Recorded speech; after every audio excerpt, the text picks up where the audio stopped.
In a world filled with the hustle and bustle of everyday life, we've gathered here to immerse ourselves in the magic that words can weave. The power of language, the depth of human expression, and the kaleidoscope of ideas that it brings to life.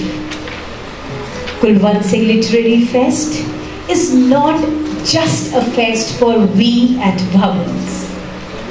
It is rather a symphony of voices, a canvas of creativity, meeting ground for the curious minds, and more than anything, it is an emotion for us. It is actually an emotion for us to pay tribute to our revered founder chairman Sir Shri Kulwant Singh Ji, in whose memory and on whose birthday we organize this day. I deem it my privilege to welcome Honorable Chairman of School Management Committee and Vice Chairman of Kendra Committee, Sir Shri A.N. Mathur Ji, former Secretary Haryana, Chief Secretary Haryana. Respected Ma'am Mrs. Amar Kulwant Singh Ji, revered members of the Kendra Committee, distinguished guests and dignitaries, Madam Principal Mrs. Gulshan Kaur, parents, fellow fraternity of educators, and our very dear students to the first day of Kulwant Singh Literary Fest.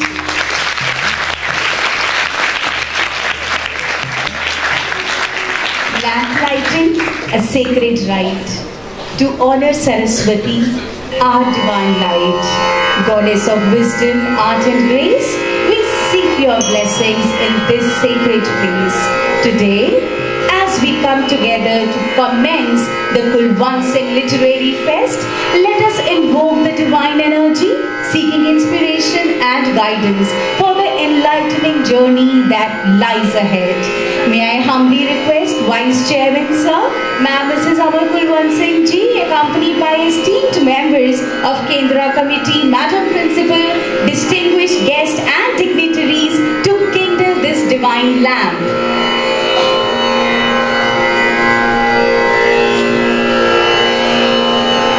Good morning.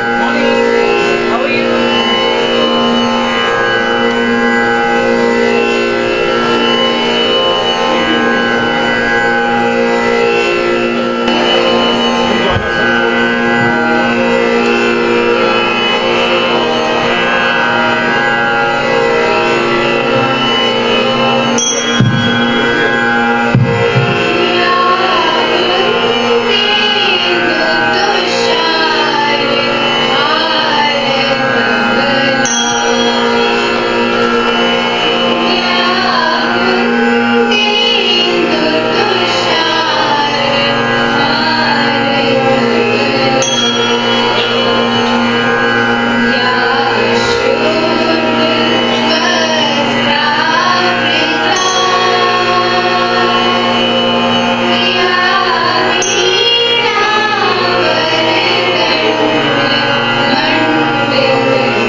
festivities and intellectual pursuits of the Litfest, let us commence it with a beautiful tradition that calls upon the grace of Goddess Saraswati.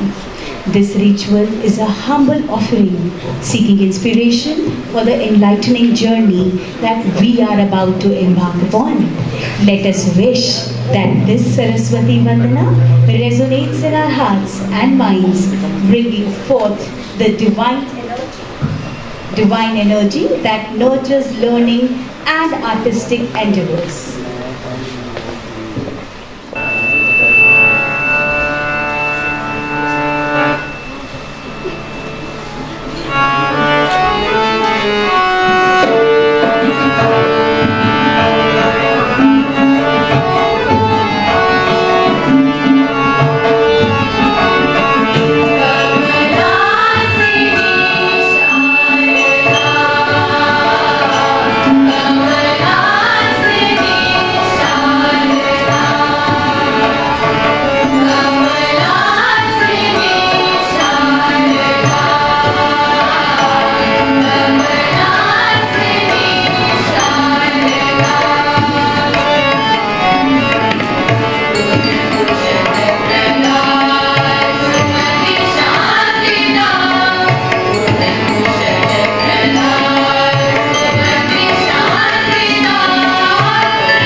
That was a true invocation to Goddess Saraswati.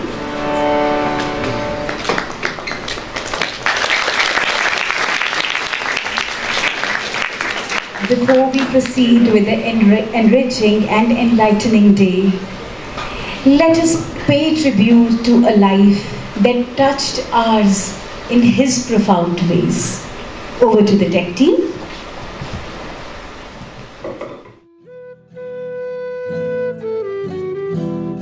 A man of exceptional calm, a magnanimous and simplistic soul, a great golfer, an avid reader, a radiant and endearing personality, a true visionary, the founder chairman of Bhavan Vidyalaya Panchkulam, Shri Kulwant Singh. A warm and humble persona who believed in the idea of simple living, high thinking. He had an eye for detail and an ear for beauty, in originality which speaks for itself. It all began with a goal, a vision to provide quality education to every child and contribute in his sustained growth towards becoming a valuable and responsible member of society.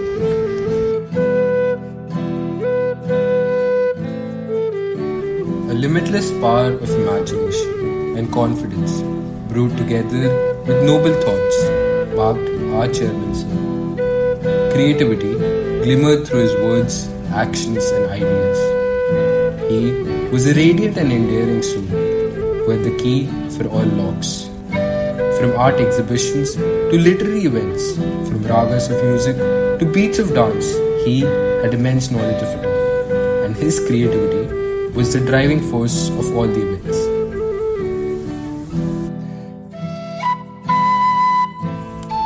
Our best man, our most beloved, our respected Shri Kulwant Singh was indeed an inquisitive man. His curiosity to discover and learn new things was unmatchable, which reflected in his ideas and vision. His curiosity made him a voracious reader who liked to read books of all genres: historical, mythological, fictional, philosophical, and creative non-fictional.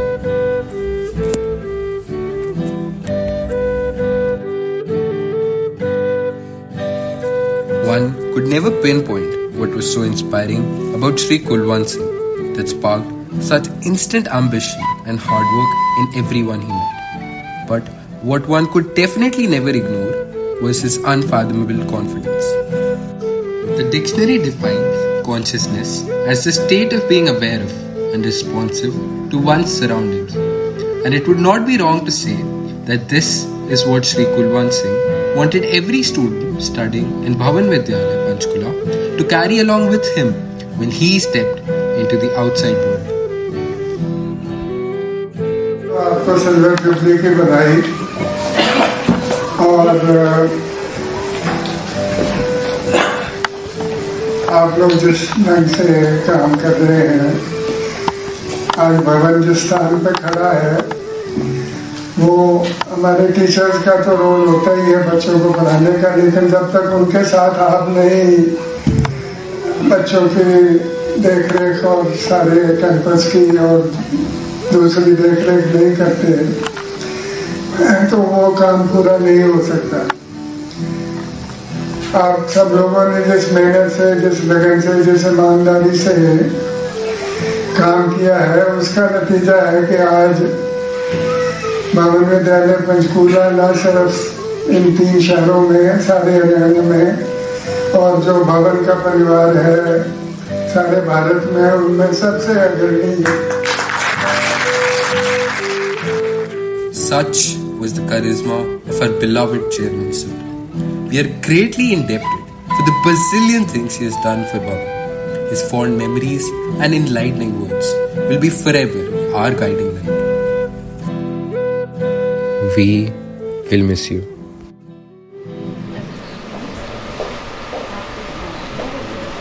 Sir, we miss you. We at Bhavans miss you profoundly. Those who touch our lives stay in our hearts forever. Kulwant Singh Literary Fest 2022 was a testimony to Sir's vision to instill love for literature in the learners. So let us walk down the memory lane.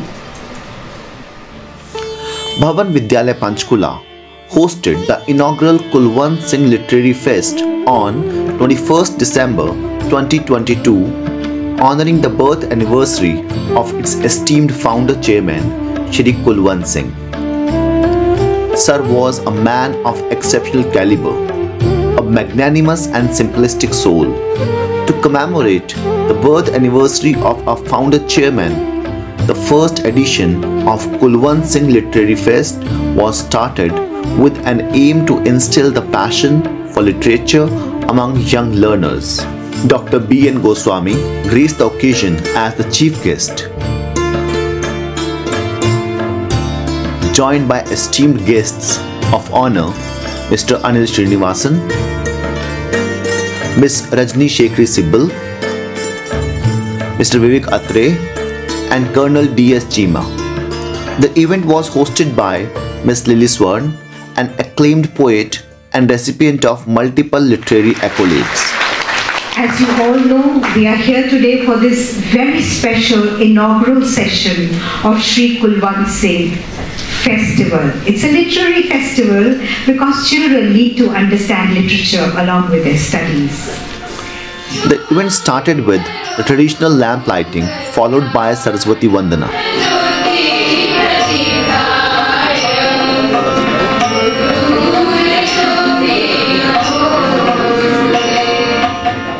Dr. B.N. Goswami and Principal Mrs. Gulshan Kaur proudly unveiled the logo of Literary Fest.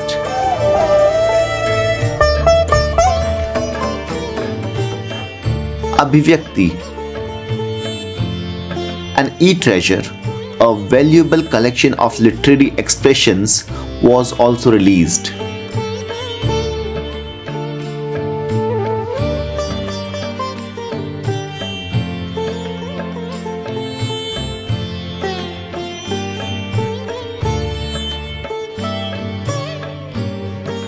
The guests of honor delivered inspirational speeches. हर चीज का दौर होता है. So I've been seeing this in my motivational speaking. I say this, I must say it here. There is a share which came on WhatsApp, which is basically फितूर होता है हर दौर में जुदा जुदा. सही है. Passion. फितूर होता है हर दौर में अलग अलग जुदा जुदा. पहले खिलौने, फिर इश्क, फिर पैसा, फिर खुदा खुदा. I'll play one line, you sing me the next line as response. Okay? Ready? Yes, sir.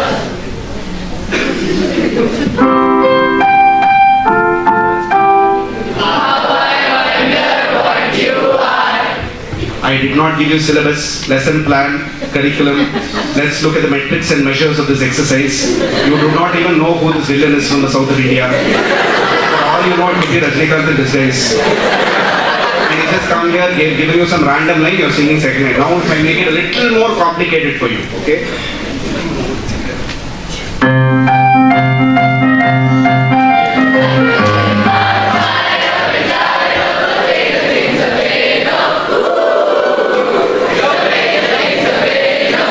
Enriching the gathering. The book signing session by the author was an eagerly anticipated event, offering both students and teachers a chance to acquire personally autographed books of their beloved authors. The culminating session, Confluence of Languages, was moderated by Mr. C.P. Vishwanath. We like to sing, we like to swing, we like to jump around. Exploring the theme, Language Transcends Borders, the session showcased diverse literary works by budding authors from Bhavan schools nationwide in 12 languages. Students presented translations of regional pieces. Adding to the fest's allure was a book fair featuring diverse literary genres held from 19 December to 21st December. Preceding this grand event were various literary competitions from poetry composition and recitation to picture composition and reverse proverb story writing, held from December 15th to 17th across classes LKG to 11th, fostering a love for language in alignment with the cherished vision of the esteemed late chairman. What we witnessed were the glimpses of the first edition of Kulwant Singh Literary Fest. Continuing with the legacy, let's empower minds, ignite futures in a rendezvous with inspiring speakers. We hope the glimpses of creativity, passion, and the vibrant exchange of ideas have ignited the excitement of everyone. Yes, students? Yes, May I now request the school principal, Madam Mrs. Gulshan Kaur, to formally welcome this august gathering and share her pristine vision. Ma'am?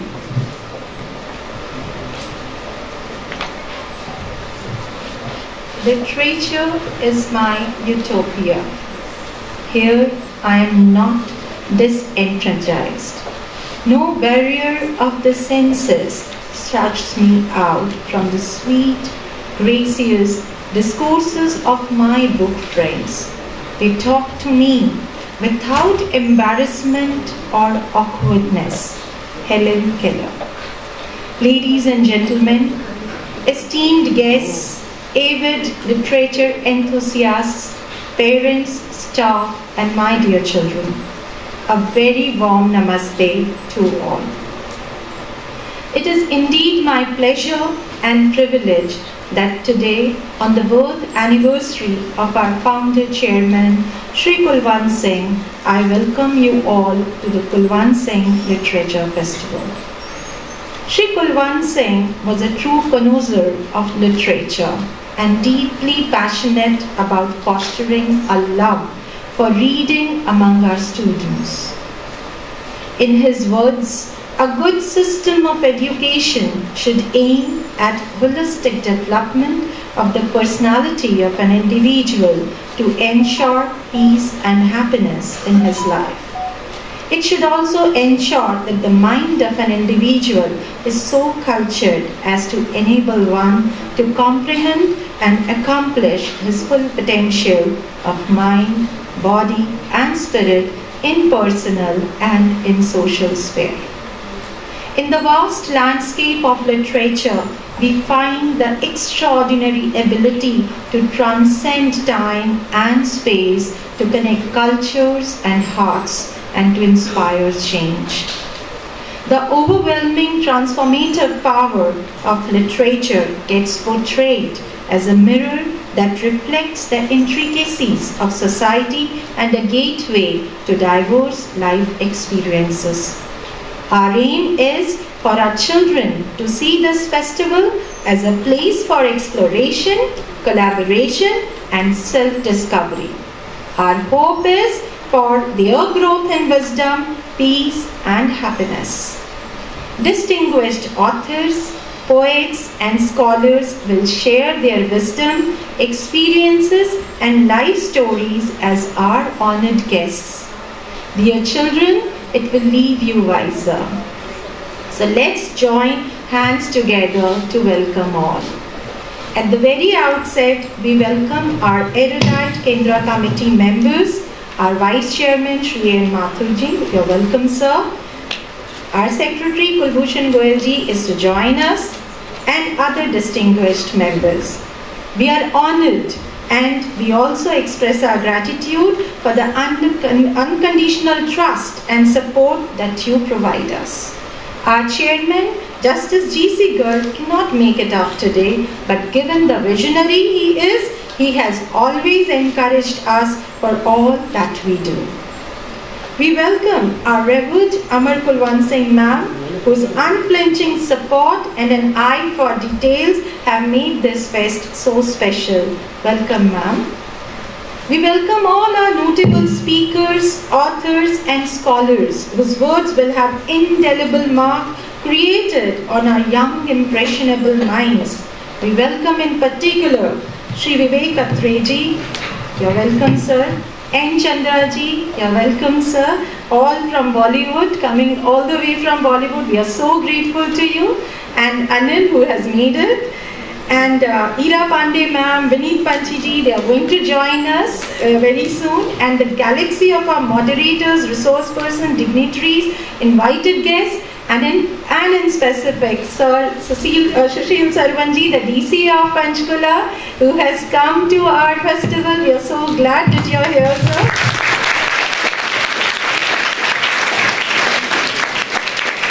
My warm welcome to my dear parents and my young children for whom this festival we organized. The next 2 days will witness remarkable sessions and workshops curated for you young minds, and I'm sure you're going to make the most of it. So without further ado, let the pages turn, the ink flow, and the stories unfold. May this literary fest be a celebration of the written word, a journey of intellectual enrichment, and a source of inspiration for all who partake in its magic. I'm sure it will leave all of us enriched and a better version of ourselves. Thank you and enjoy the literary fest. May God bless us all. Thank you.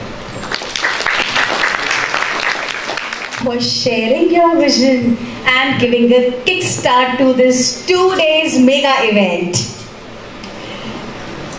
Ladies and gentlemen, distinguished guests and esteemed colleagues, it is my honor, rather I would say my privilege, to introduce the keynote speaker for today, Sir Shri Vivek Atre ji. Sir is an ex-IAS officer, TEDx speaker, George speaker, mentor, advisor, columnist and visiting professor. Sir has to his credit 4 books as an author. Ladies and gentlemen, please join me in welcoming and giving an enthusiastic welcome to someone who continues to shape young minds with his intelligence, experience and commitment to the cause of giving back to society. Keynote speaker of the session, Sir Shri Vivek Atre ji. A huge round of applause for you, sir, students. Thank you very much. Greetings to all on the occasion of the second Shri Kulwant Singh Literature Festival at Bhavan Vidyalaya Panchkula. My greetings to all the dignitaries present here. Mrs. Amar Kulwant Singh, who is the force behind the festival and an inspiration to all of us.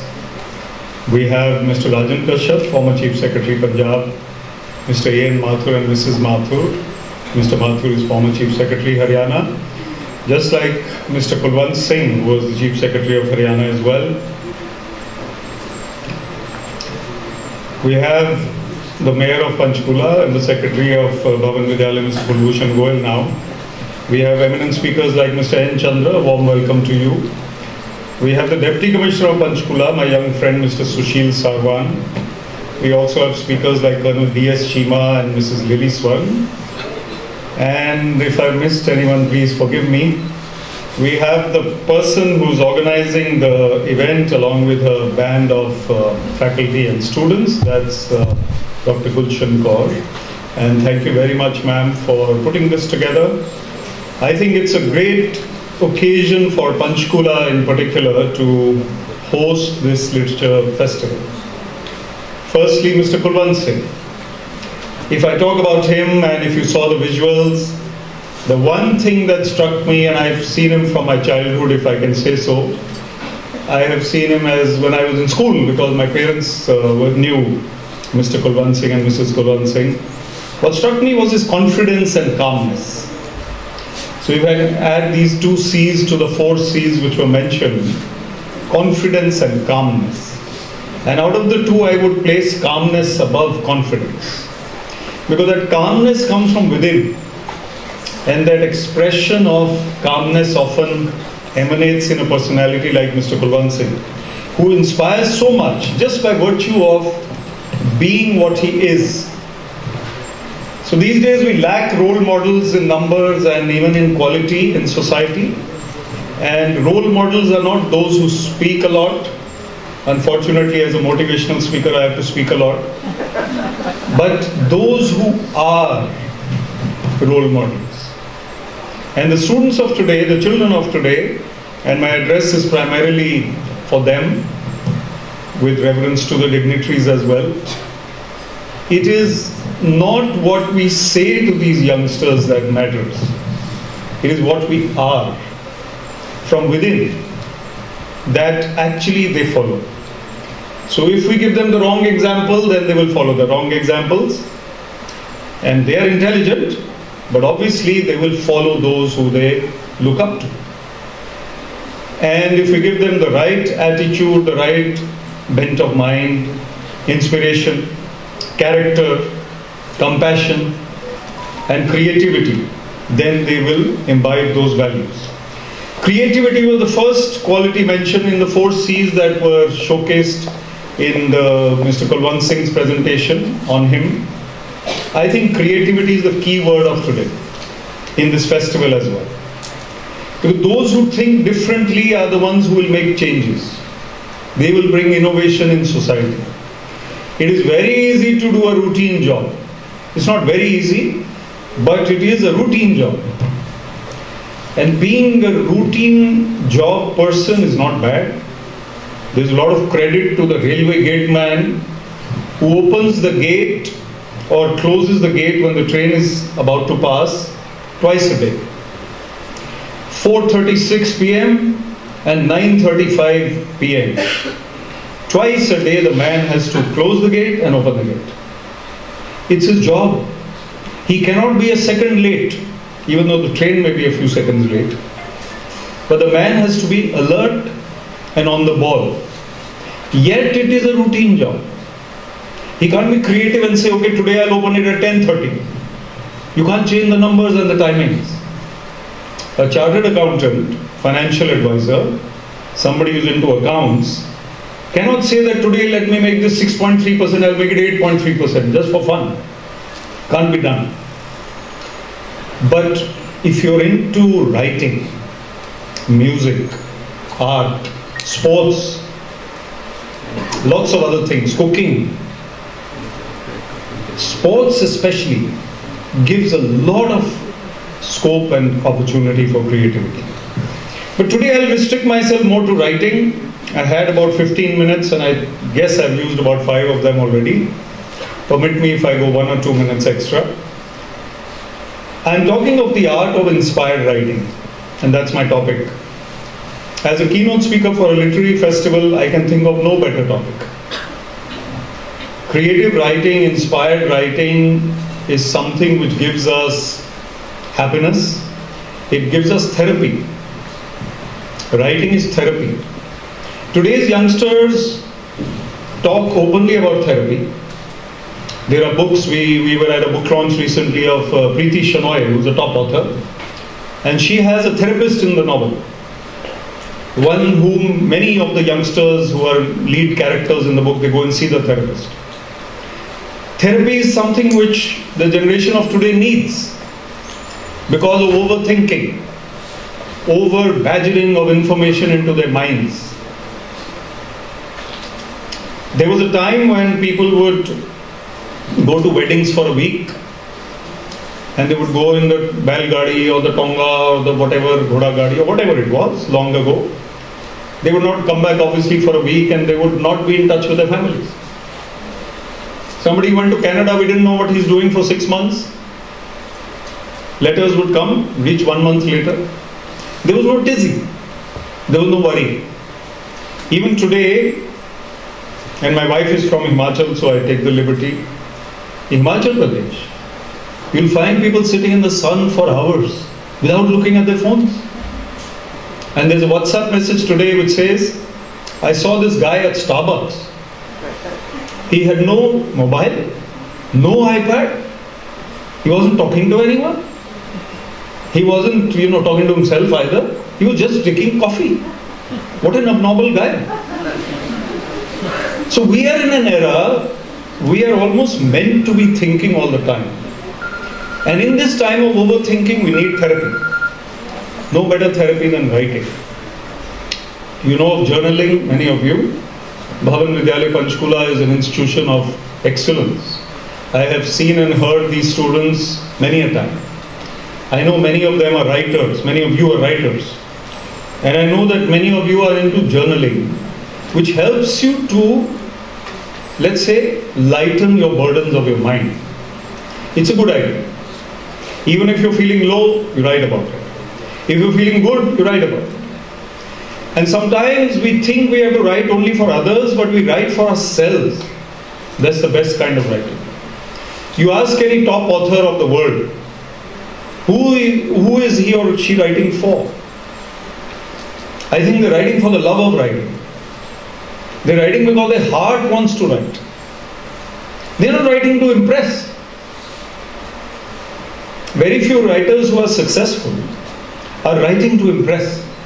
Because if you're deliberately trying to impress anyone, and that's also a hint to the teenagers, if you're deliberately trying to impress anyone, they won't be impressed. Yes? Are you with me, all of you?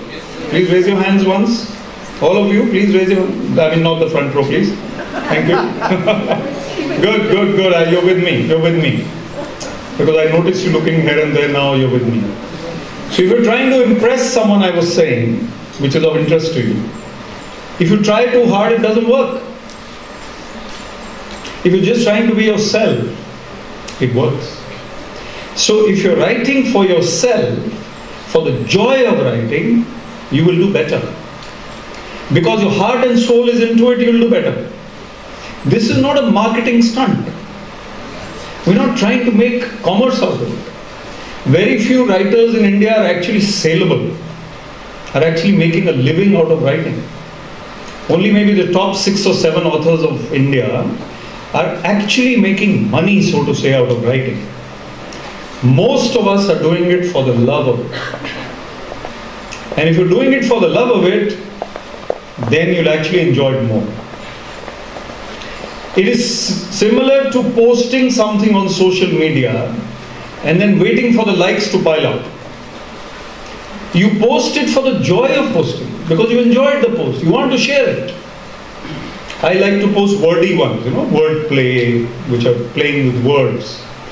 And just to bring out the art of writing short posts, we're talking about art of inspired writing.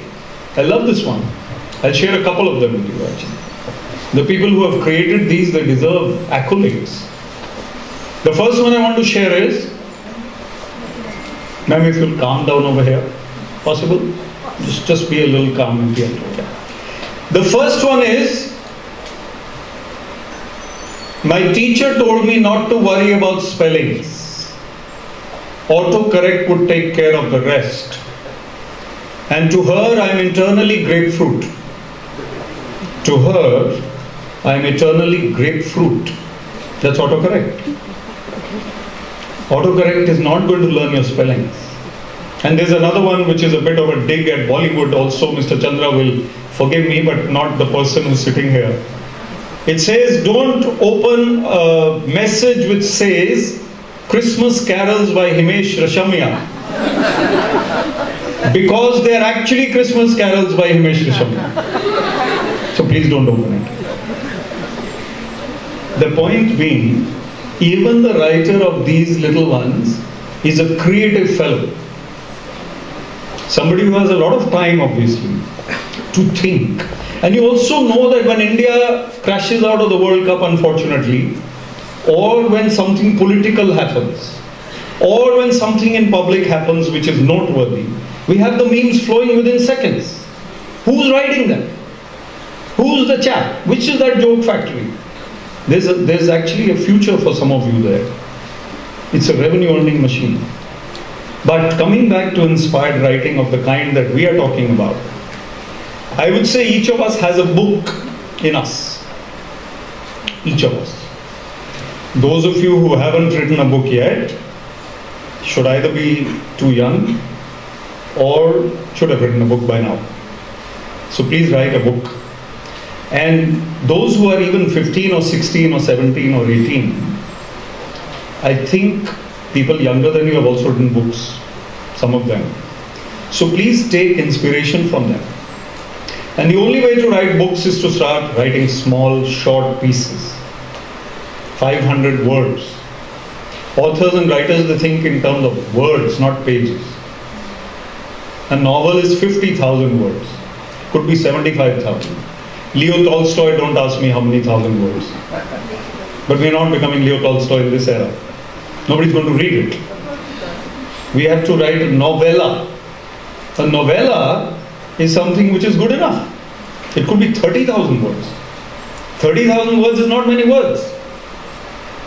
In terms of writing, it could take you 2 months or 4 months, depending on how much you write per day. Someone like Ramchandra Guha or even Preeti Shenoy, who was speaking that day, will write from 9:30 a.m. to 1:30 p.m. every day. Now, life gives him or her the liberty to do that. Most of us have to go to office and work.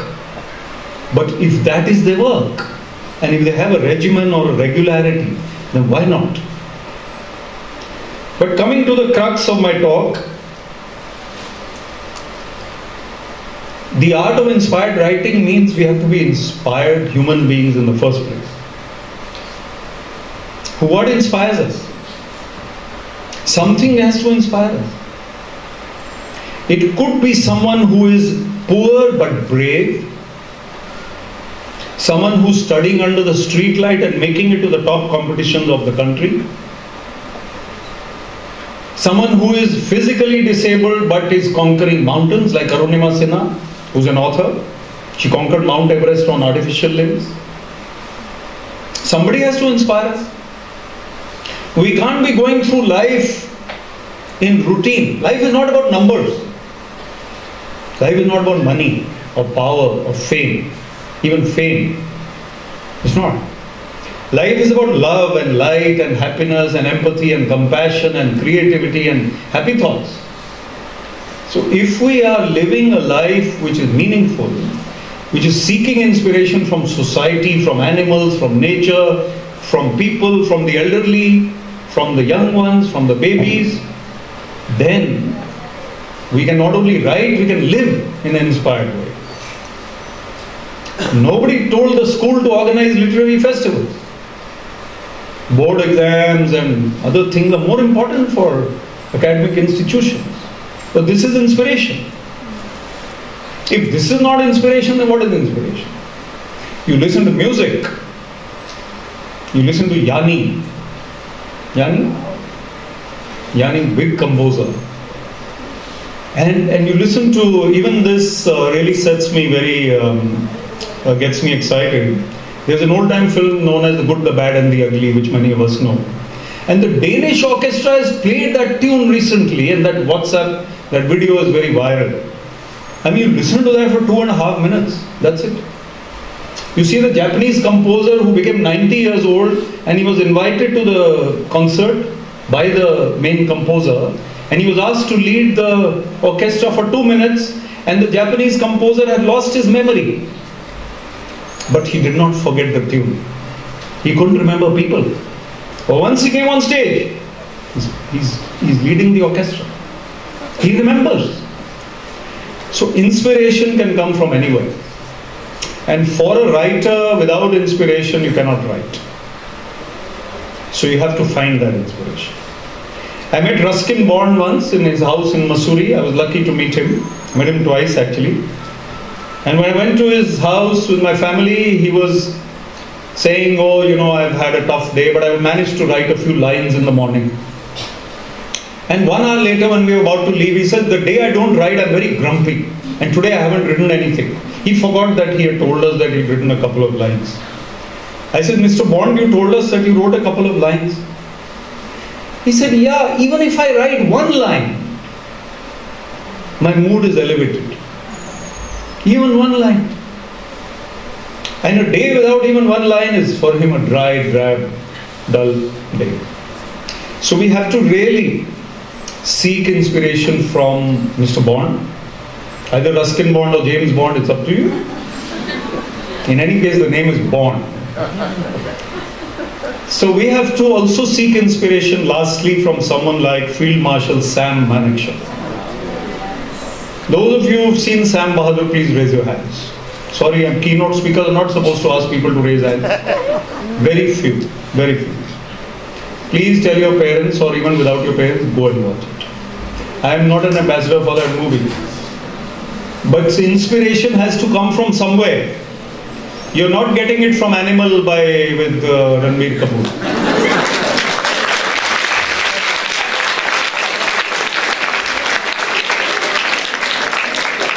जिस चीज पे तालियां पड़नी चाहिए थी उस पे तो बजी नहीं. देखो, I am a motivational speaker. Somewhere I have to connect with the youth. Now I managed. The thing is, watch Sam Bahadur not for Vicky Kaushal. He's great. Watch it for Sam. And Sam Bahadur is someone who inspired generations. We have Colonel Chima here, who served the army, is now, I won't say how old he is, but he's pretty old. And we have Sam Manekshaw, who was senior to him. And he looked up to someone like that. So we have no business not to look up to someone like that. I've come to the end of my speech, and all I'd like to say is that this is creativity at its best. We're going to hear good speakers, writers, people who have made a mark in life during this festival. We have the presence of inspiring personalities. Your school is doing its utmost to give that inspiration to you. The opportunity to be inspired. You live in a city like Panchkula or Chandigarh. We have no reason to be Rondu types. Dukhi Atma nahi hona. Be thankful for what you have. Be grateful for what you have and be inspired. Thank you. Thank you so much, sir. So much, sir, for inspiring our students to watch the movie Sam Bahadur. That's all. Which had actually struck the chord. Thank you so much, sir, for motivating, inspiring them to read books, write books. And sir, I must mention over here, our small kids of classes, especially 5 and 6, they've authored so many books, brief books. So sir, that stall is there outside and we're going to have a session with them also tomorrow. So sir, thank you so much.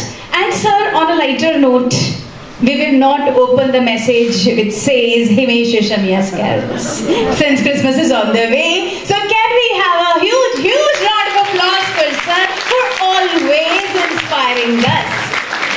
May I please request Vice Chairman Sir, Ma'am, Mrs. Amar Kulwant Singh ji, accompanied by Madam Principal, to present a small token of regard to the keynote speaker, Sir Shri Vivek Atre ji. A huge round of applause. And we've also been joined by our school's Honorary Secretary, Sir Shri Kulbhushan Goyal ji. Sir, we welcome you.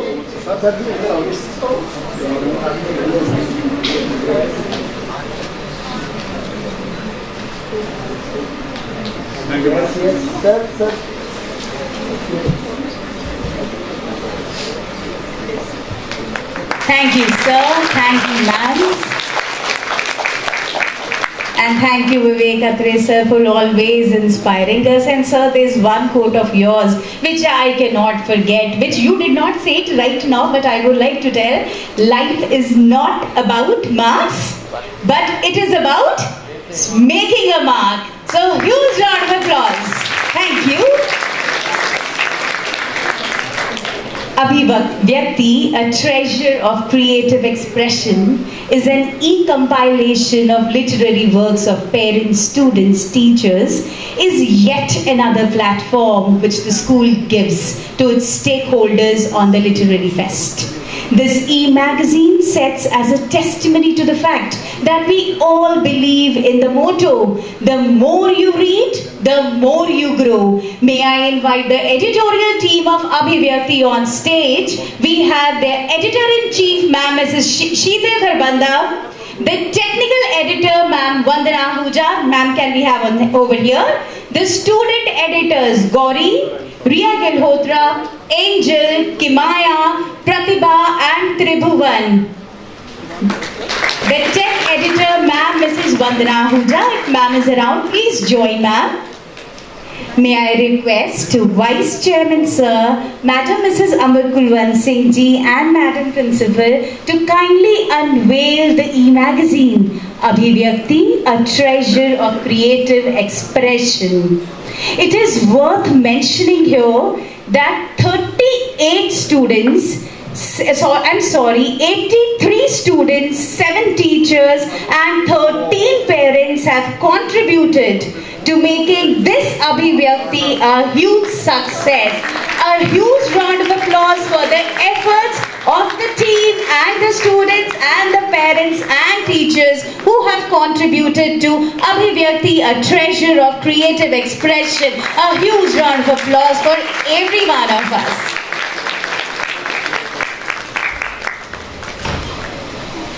Congratulations to the team. Thank you, sir. Thank you, ma'am.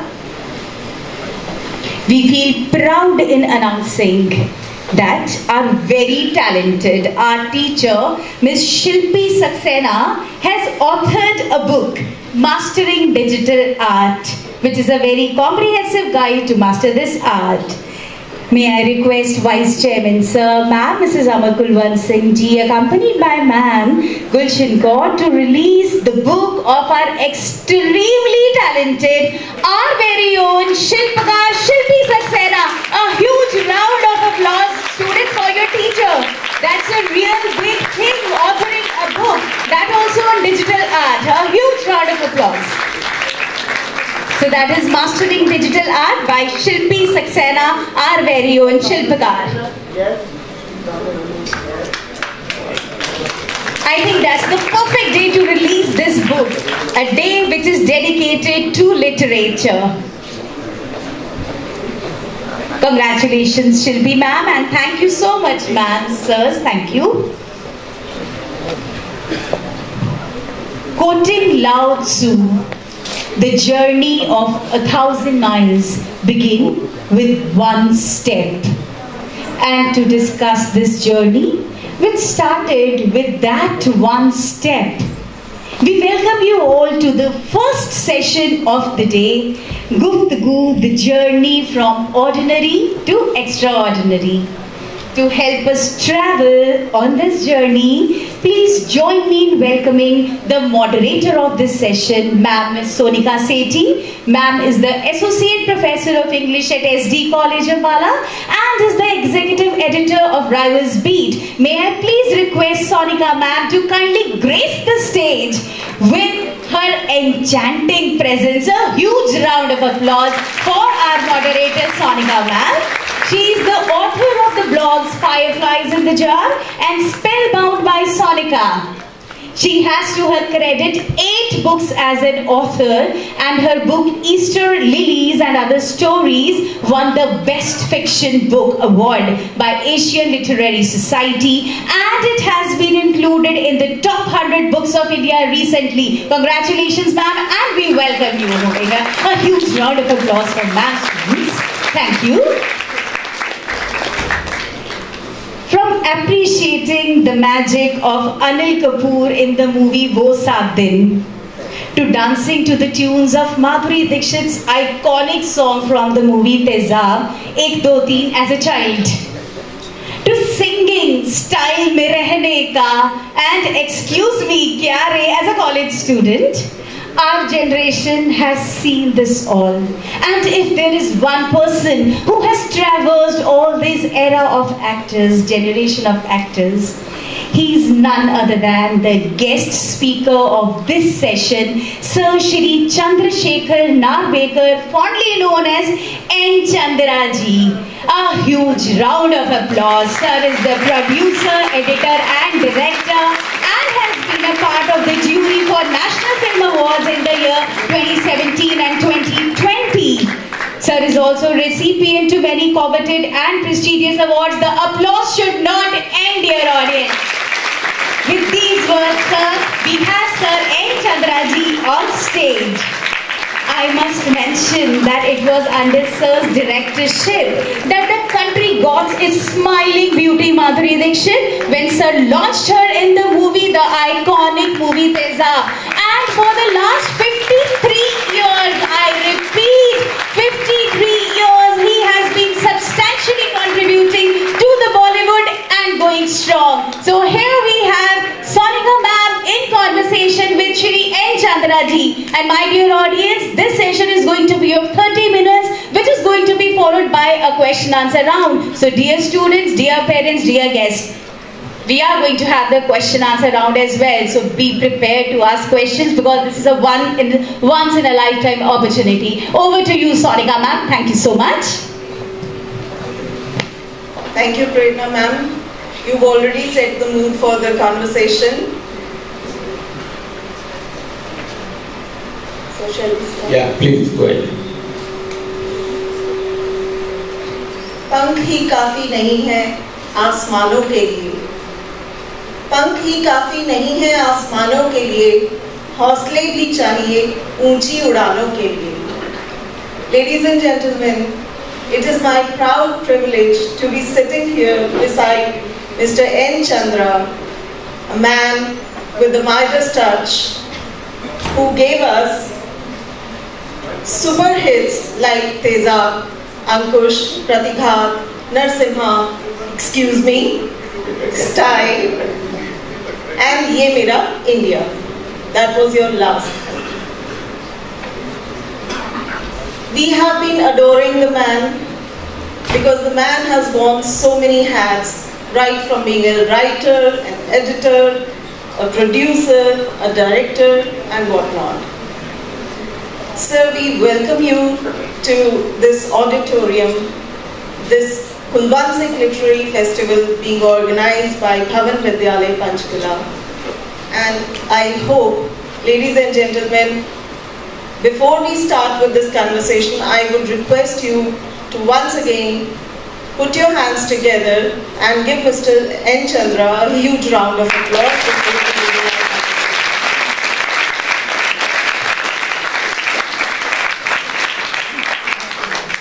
So, sir, my first question to you would be, you started very early in the Hindi film industry. Yeah. If I'm not wrong, you were only 19. I was 17. Okay. I stand corrected. He was 17. Yeah. And you started with small roles in the movies, taking a small part in the movies, and then editing in the movies. Yeah. And then you also had an interactive relationship with Gulzar Saab. Yes. I read it somewhere that you were the clapper boy for Parichay. Yeah. I started with him as a clapper boy, and after 10 years when I left him, I was his chief assistant. So my first question to you is, what lured you to Bollywood, number one? And since you had a very close relationship with Gulzar Saab, we would like you to discuss that relationship with us. How was it working with Gulzar Saab, and how do you see him even today? Yeah. Actually, I entered film industry by luck. It was not that I was dreaming of becoming a filmmaker or something. तो मजबूरी में आदमी जाता है ना. Because after SSC, my mother thought that I should become a doctor or engineer. So मेरे को mathematics में अच्छे मार्क आए थे, तो मुझे साइंस में डाला. But I was really bad, और मैं ज़्यादा थिएटर में दिखता था, लैब में कम दिखता था, दिखता ही नहीं था. So students, are you listening to him?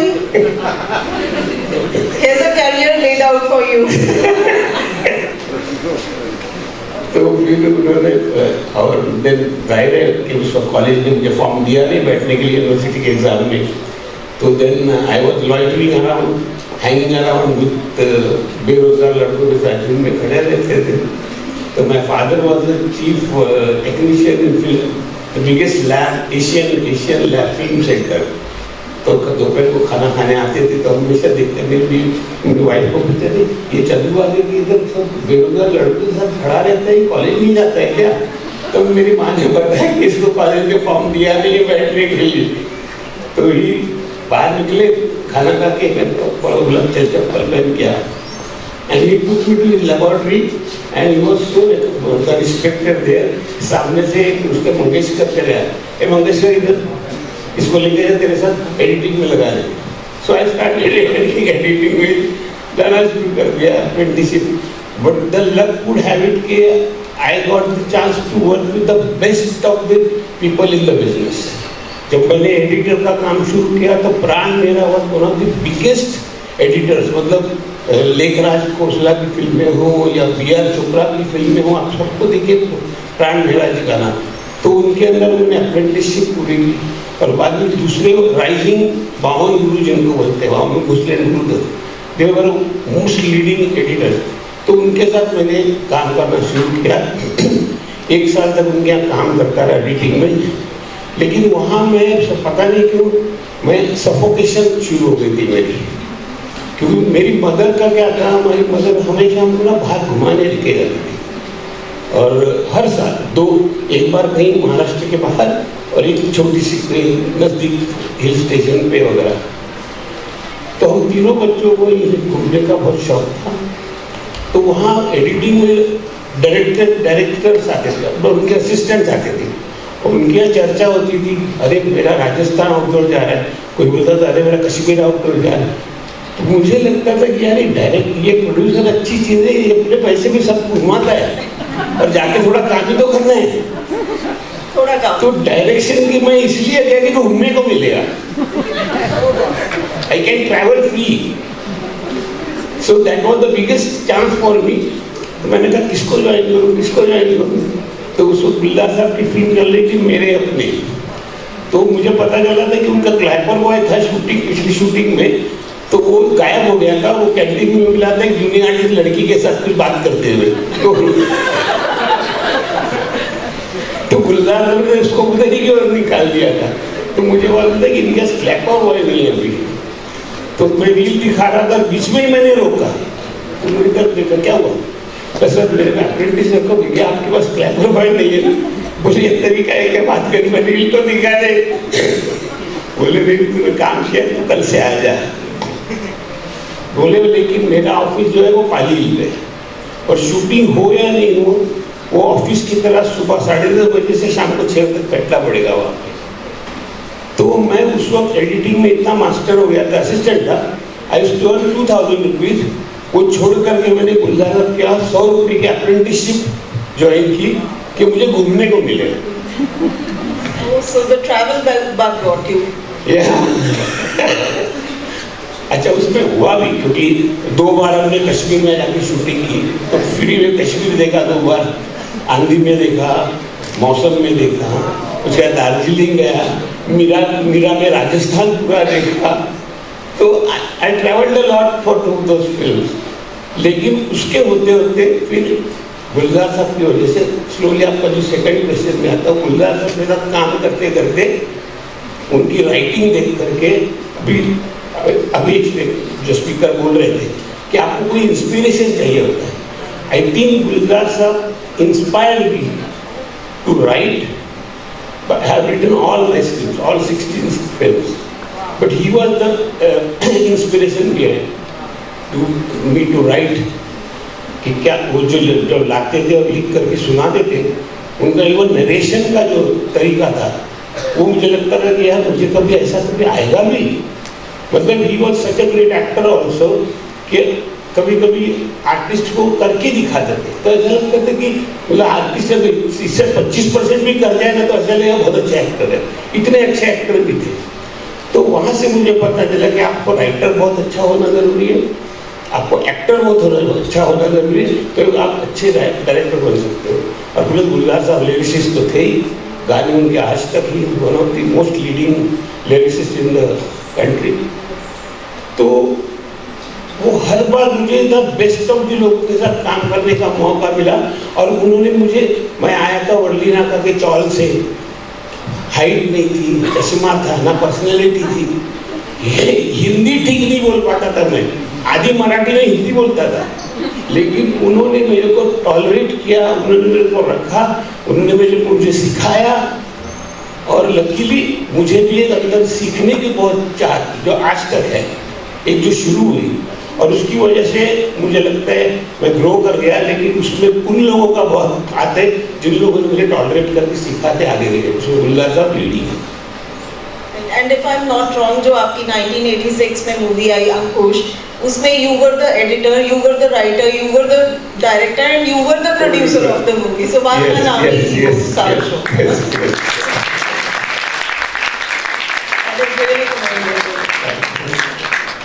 But then you got a producer for your next movie, Pratighat. Yeah, Pratighat की कहानी है कि it is basically a remake film of a south में प्रतिघटना का ये बहुत ब्लॉकबस्टर हुई थी। उसकी बड़ी इंटरेस्टिंग कहानी है।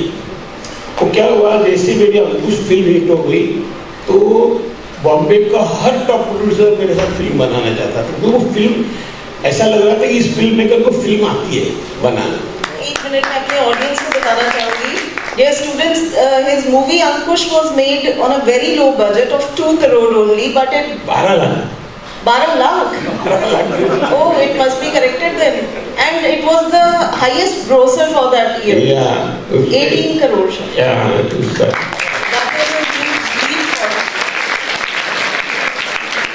12 lakh में इसीलिए भी पैसे थे ही मेरे पास। सारा काम तो आप खुद ही कर रहे थे ना? और सारी फिल्म एक्टर्स ही आपने लिए थे। वो मजबूरी में सारे करने पड़ते थे क्योंकि दूसरों को पैसे देने पड़ते काम कराने के लिए। Yes, and this is also a trivia कि उस टाइम पर नाना पाटेकर को कोई भी नहीं ले रहा था मूवीज में, and he cast him for the role of Ravi. Yeah, the main protagonist. And he charged you only rupees 10,000. 10,000. Yeah. So सारा बजट में 12 लाख में निपट गया। नहीं, हमारा क्योंकि ये मालूम था कि मेरे पास इतने ही पैसे हैं, तो हमारा पहले चॉइस मतलब हमने सोचा कि अभी कास्टिंग करते हैं तो पहला ये था कि आर्टिस्ट वही होगा जो 10,000 पे एग्री करेगा। मतलब अच्छा एक्टर नहीं चाहिए, 10,000 में नहीं चलेगा, हाँ चलेगा तो ये करेक्ट आदमी है। इस क्राइटेरिया में लोगों ने किया था, क्योंकि मुझे लगता है नहीं तो फिल्म आधी रह जाएगी, बंद हो जाएगी। अच्छा, पूरी फिल्म रास्ते में शूटिंग की, फुटपाथ पे ये सारे, इसलिए। और यहाँ तक था कि मैं उसको फिल्म एडिट भी करने लग गया था इंडिपेंडेंटली, मतलब मोदी को की फिल्में भी किए मैंने, प्रहलाद मेहता भी इंडिपेंडेंटली किए। वो 7 दिन के बाद वो 7 दिन है, और धर्म और कानून वगैरह बहुत सारी, तो उससे तब वो चल रहा था। तो उसके तो अभी आज खत्म हो गए पैसे, तो शूटिंग रुक गई और सारे मेले थे उसमें, कुछ किसी के पास काम नहीं था, सारे बेरोजगार थे, तो एवरीबॉडी अवेलेबल।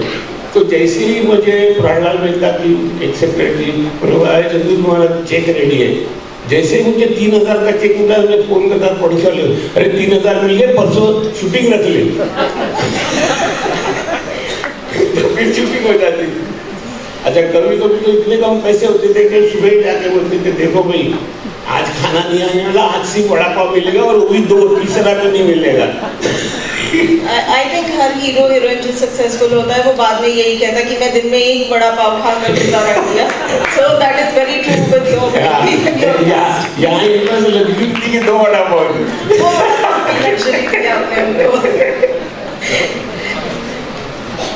और वो फिर उस वजह तो हर एक आदमी बनाना चाहता था, तैयार की मैं बता रहा था। तो उसको क्या हो गया, पूर्णचंद्र राव करके बहुत काम के प्रोड्यूसर थे, तो मेरे को बॉम्बे मिलने हैं कि हम आपके साथ फिल्म बनाना चाहते हैं। तो बातें करते करते उन्होंने मुझे फिल्म की कहानी सुनाई। तो सर ये कमाल की फिल्म बोले, ये साउथ में लगी, सर यही बनाइए। तो बोले नहीं, एक्चुअली क्या हुआ ना कि वो मेकर से अभी उसको हिंदी में रीमेक कर रहे हैं, इसलिए ठीक है। मैं उसको मुझे लगा स्टोरी, और ऐसे मुझे मिल जाती है। घर में आके मैंने बीवी को बताया, ऐसी ऐसी कहानी फिल्म बनी, मुझे लगा कि ये मिल जाए। और as luck would have it, एक दिन क्या हुआ, मैं एडिटिंग कर रहा था दर्शक पे इसमें दूसरी फिल्म का, तो मुझे किसी ने कहा वो राजेश प्रोडक्शन वाला आ रहा है, आपको पूछ रहा है। और राजेश तो उसने बोला कि राजबाबू आपको बुला रहे हैं, तो आप कभी आ सकते हैं। मैं आ जाता हूँ, मैं चला जाता हूँ। उस दिन गया मैं, तो उन्होंने बोला सर ऐसा है, और फट करके उन्होंने वो पिक्चर का ना वो बुकलेट मेरे सामने डाल दिया, सर ये पिक्चर हम रीमेक कर रहे हैं प्रतिघटना का। अरे मैंने कहा ये तो देखो, मतलब अजीब, जैसे आपने मांगा उस वक्त की कायनात ने फिक्स किया कि इसी को ये देनी है पिक्चर। तो मैंने कहा सर ये पिक्चर लेकिन बन रही है, ऐसा मैंने नहीं सुना था। बोले नहीं, क्या हुआ, इस पिक्चर का डायरेक्टर राइटर है टी कृष्णा। तो वो हम सारा प्लान किया था, आर्टिस्ट फाइल हो गए थे, डेट फिक्स हो गई थी, और वो बीमार पड़ गया, उसको ब्लड कैंसर निकल गया। तो उसको हमने ट्रांसफ्यूजन के लिए अमेरिका भेजा रामोजी राव ने, और वापस आए, फिर शुरू की, लेकिन फिर वो लैप्स हो गया। लेकिन वो किसी को देने को तैयार नहीं। उसको ट्राई किया कि भाई किसी और को ले लेते, तो बोला नहीं करूँगा तो मैं ही करूँगा। 2 दिन पहले क्या हो गया कि वो हैदराबाद में एक फिल्म देखने गया, और बाहर आते ही उसने वहाँ से टेलीफोन किया पब्लिक फोन से, और बोले ये एक पिक्चर लगी हमको जो मैंने देखी है, अगर ये डायरेक्टर लेते हो तो मैं छोड़ने को तैयार।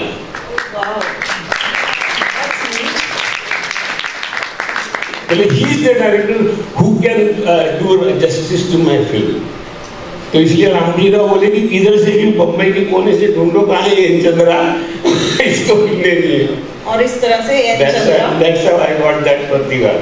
Okay, प्रतिघात डायरेक्ट की थी। प्रतिघात डायरेक्ट की उनके लिए रामोजी राव के लिए। Now coming to our next question, अगले साल 1988 में आपकी तेजाब मूवी रिलीज होती है। And जो यहाँ पर बच्चे बैठे हैं, I think none of them students, you were not born in 1988, but have you seen Tezab? No. Do you know who is Madhuri Dixit? Yes. Okay. Do you know any of her famous songs? Ek Do Teen. And this is the man who gave Madhuri the Ek Do Teen gold title. So Tezab is a movie that came out in 1998. It was nominated for 12 Filmfare Awards, and it went on to win 4 out of those 12 nominations. And do you know कि इस picture के बाद, rather इस picture के लिए special film fair award establish किया गया था for the best choreographer. 1, 2, 3 song के लिए स्पेशली बेस्ट कोरियोग्राफी का अवार्ड दिया गया था सरोज खान को। So this is the man behind the best choreographer award.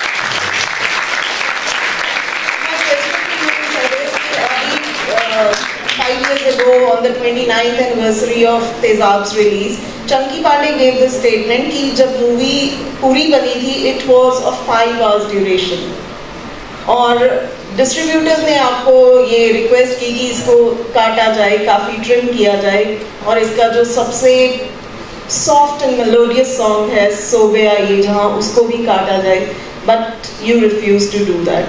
So how did you manage to release Tezaab after all this?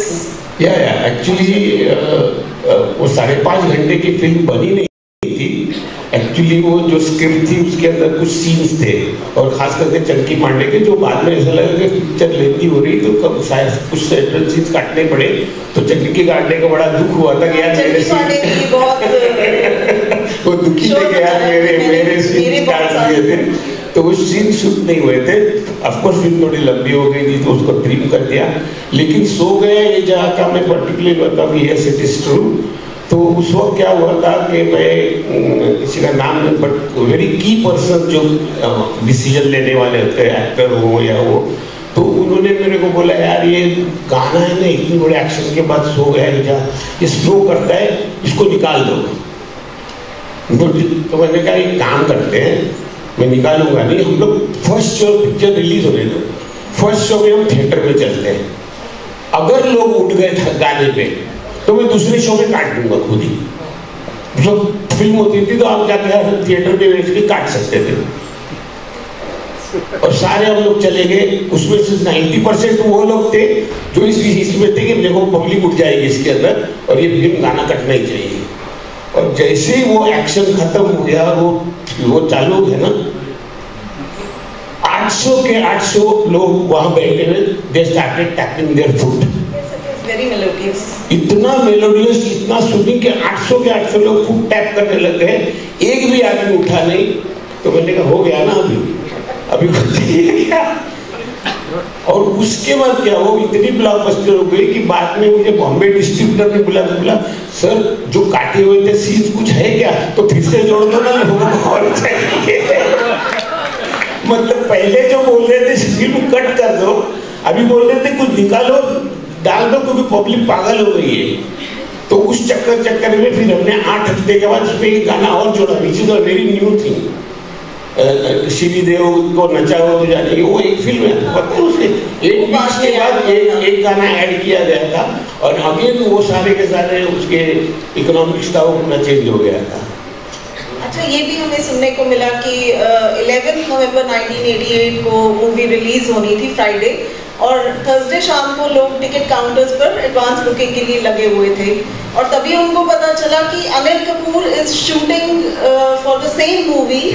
पास में ही रेलवे ट्रैक है और ट्रेन के ऊपर अनिल कपूर शूटिंग कर रहे हैं, और वो जो सीन शूट हुए थर्सडे नाइट को, वो फ्राइडे को मूवी में डाले गए। How is this possible? This is so unbelievable. Exactly Thursday नहीं था, 2 दिन पहले था, yes, ट्रू।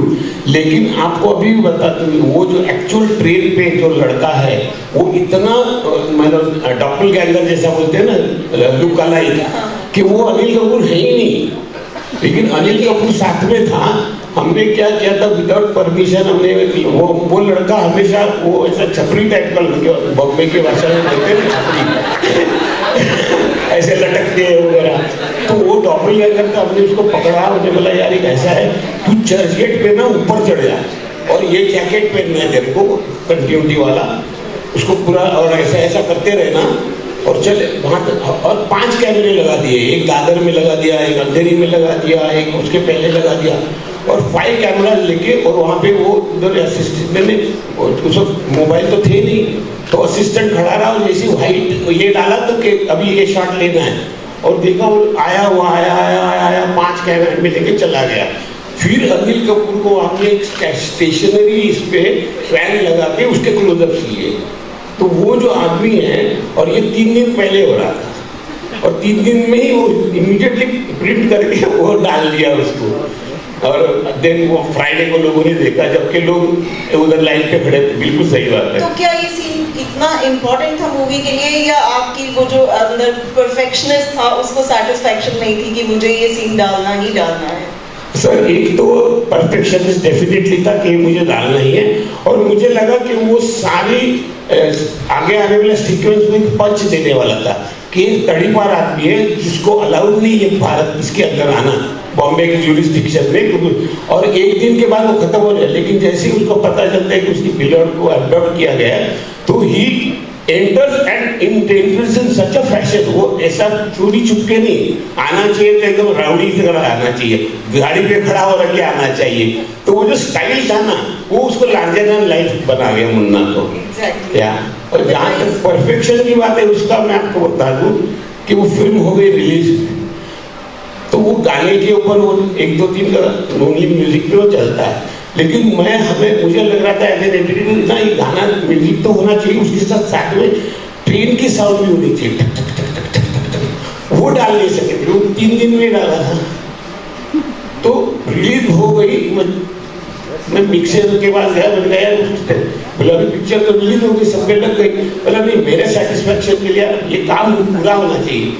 तो मेरे फाइनल मिक्स में अभी भी वहाँ है जिसमें ट्रेन साउंड है, लेकिन थिएटर में कहीं पर भी नहीं ना किसी वीडियो में। तो दैट वाज ओनली ड्यू मुझे लग रहा था कि यहाँ ये साउंड होनी चाहिए। I think that is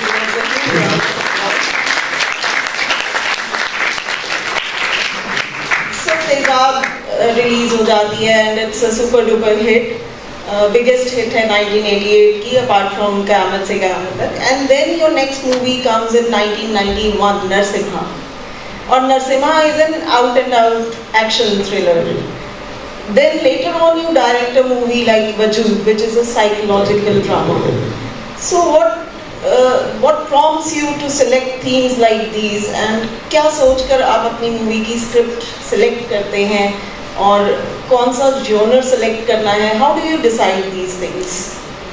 एक तो सबसे पहले मैं बता दूं आपको कि मैं जब स्कूल के बाद जो कॉलेज वाला पीरियड था, तो उस वक्त मेरी बड़ी बहन और बड़ा भाई जो था ना, उस वक्त महाराष्ट्र में बहुत सारी छोटे छोटे ना ऐसे यूथ के ग्रुप शुरू हो गए थे, ABVP जैसा है ना, इस तरह के। एक युवक क्रांति दल करके था जो सोशल चेंजेस के लिए, और उनका ये था कि हम इलेक्शन नहीं लड़ेंगे, हम एक्टिविस्ट करके काम करेंगे।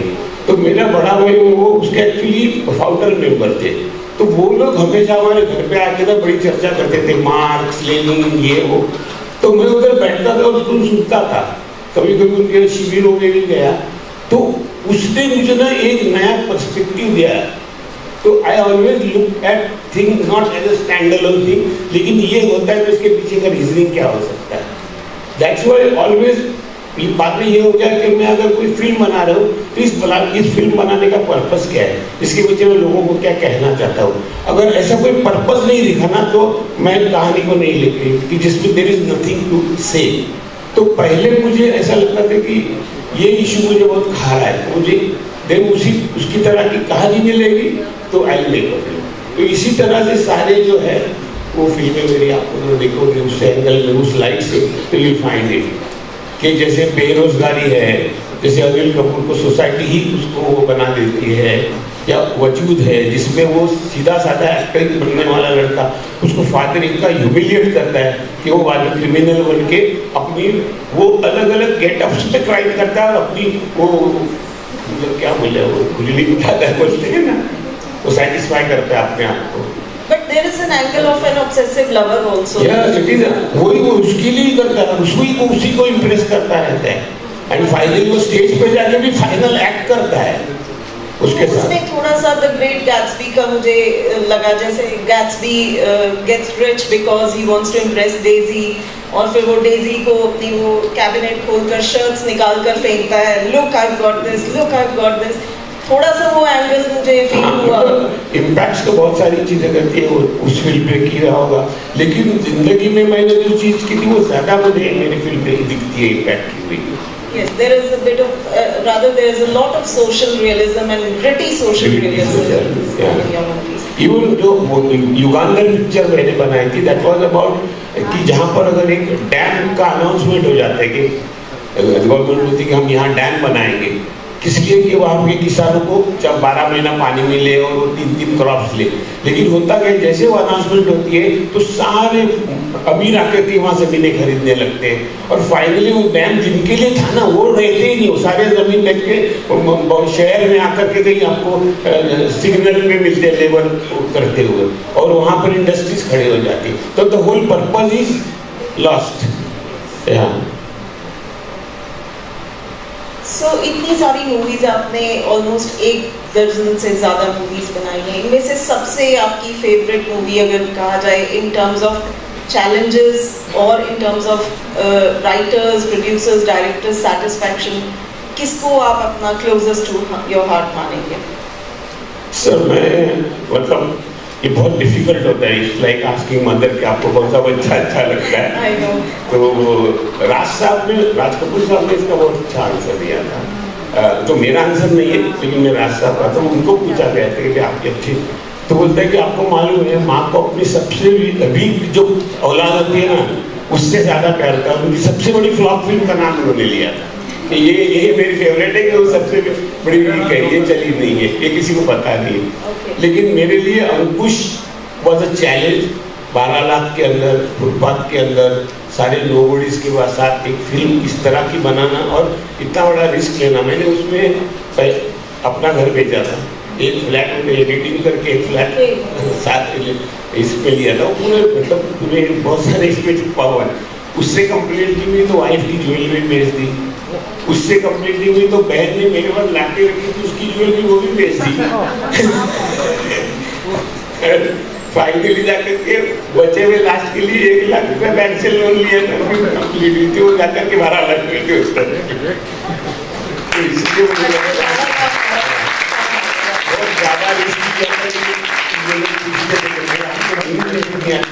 कुछ हो गया तो मैं कहता यार एक बात है, हो सकता है कि जाएगा कुछ भी जाएगा, लेकिन एडिटर हो ना, मेरा हुनर कोई नहीं लेके जाएगा, फिर एडिटिंग को शुरू कर दूंगा, पैसे तो आ जाएंगे। आई थिंक इसीलिए कहा गया है कि तूफान में कभी भी ताश का घर नहीं बनता और रोने से कभी भी मुकद्दर नहीं संभलता। दुनिया को जीतने का हौसला रखो, क्योंकि एक बार जीतने से कोई सिकंदर और एक बार हारने से कोई फकीर नहीं बनता। बहुत हौसला रखना पड़ता है जीतने के लिए दुनिया को। सो मुझे इंडिकेशन हो गई है ऑर्गेनाइजर से कि हमारा टाइम खत्म हो रहा है, but before we leave we have to ask our audience for some questions if they want to ask you. और उससे पहले एक बात हम डिस्कस जरूर करना चाहेंगे। Mister N Chandra is coming up with 2 books of his own, which is in a very, these books are written in a very unique style. जो मूवीज की स्क्रिप्ट होती है उन स्क्रिप्ट्स को ही बुक फॉर्म में पब्लिश कर रहे हैं। So would you like to tell us something about this unique form of writing? Oh yes. ये 2 किताबें हैं। ओके, ये फिल्में बनने वाली है, बनने अगर प्रोड्यूसर फाइनेंसर मिल गया तो। Okay, so these are the 2 books.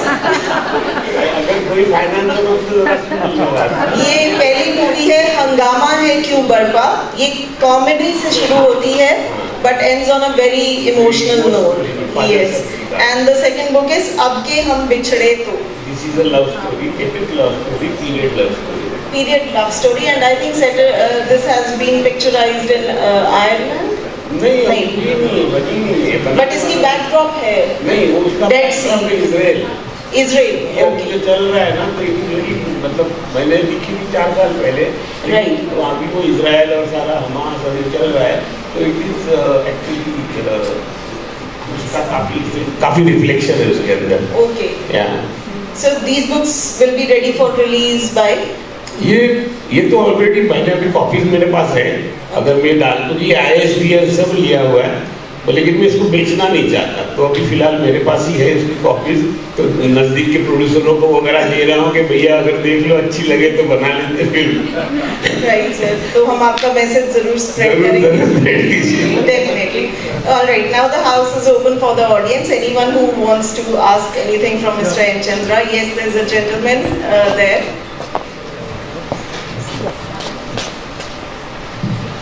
Very impressed by your thoughts and compassion and passion for the filmmaking. My question is very simple. I would like to know what success means to a filmmaker as your personal perception about it. Thank you. देखिए success ऐसा है ना कि लोग बोलते हैं कि यार मैंने फिल्म बना दी, मैंने बहुत अच्छी बना दी, चली नहीं। मुझे लगता है फिल्म अच्छी बने लेकिन उसका चलना भी उतना ही ज़रूरी है। अगर जो फिल्म चलती है तो मुझे लगता है वो ज़्यादा सक्सेसफुल होती है। फिल्म आप कितनी भी अच्छी बनाए लेकिन अगर वो चली नहीं, अगर वो लोगों तक पहुंची नहीं, क्योंकि फाइनली आपने वो फिल्म लोगों के लिए बनाई है और वो उन्होंने ज़्यादा देखी नहीं, तो मुझे लगता है कि जो मेकर होता है ना उसका बहुत ज़्यादा मतलब वो हो जाता है, मतलब इट बिकम्स वेरी अनकॉन्फिडेंस, डिसिलीजन हो जाता है, उसका अपना कॉन्फिडेंस चला जाता है। तो मुझे लगता है इस फिल्म का सक्सेस होना is a must. In spite of you making a great film, it is not good enough. It has to be successful with the people जिनके लिए आपने बनाई है। Ultimately, profit is the commercial success. Commercial success. All right, another question from gentleman. Good morning, everyone. Good morning. Yeah, good morning. This is not a question, but just an observation. I'd like to thank you and compliment you for the iconic prayer that you gave in Ankush. It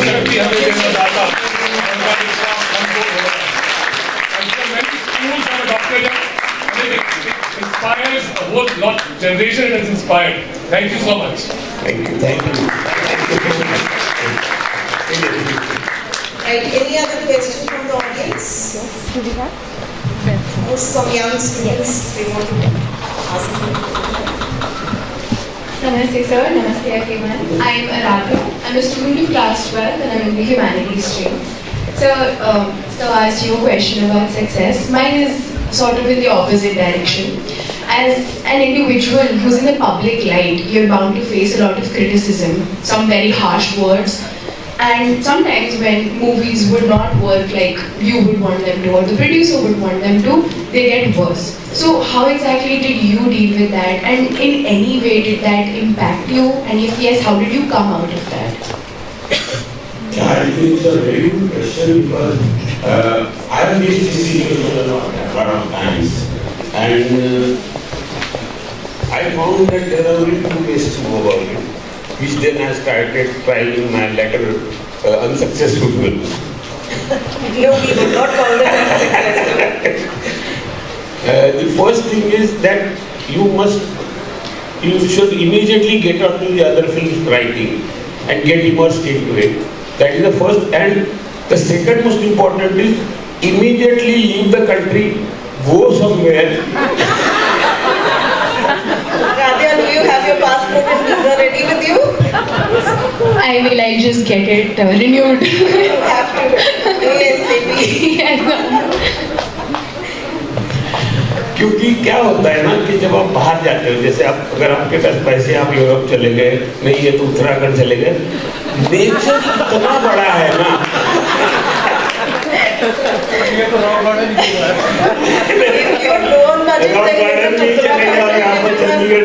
Good balance. Think of taking a तो वो nature इतना बड़ा होता है ना कि वो इतना सूदिंग काम करता है कि 10-15 दिन में ना आपको अपनी औकात भी समझ में आती है, आपको लगता है कि ये बहुत बड़ा है।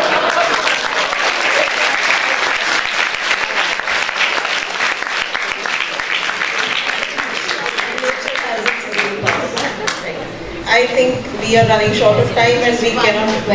One more question. Hello. It's nice to meet you, sir. Here. What a coincidence. आज ही मैंने प्रिंट निकाला। I am also fond of writing. ये नारी नहीं बेचारी हिंदी में एक मूवी की तैयारी कर। अगर आपको ये सूट करती हो प्लीज तो give me some time to discuss. इसमें very interesting thing है कि ये इसमें मास वेडिंग दिखाई है क्लाइमेक्स में, जो विडोज अडल्ट विडोज होते हैं सीनियर्स की मास वेडिंग दिखाई है इसमें, जो अकेले रह जाते हैं इसमें विडो वाले। अभी एक मिनट मैंने क्या करूँ, मैं लेट हो गया, मैं खुद ही अपनी दो स्क्रिप्ट्स लेके घूम रहे हैं प्रोड्यूसर। मैंने ऐड करनी है ऑल इंडिया लेवल पे इस बुक की, और looking for director and production house. Sir वो क्या विडोज के ऊपर है?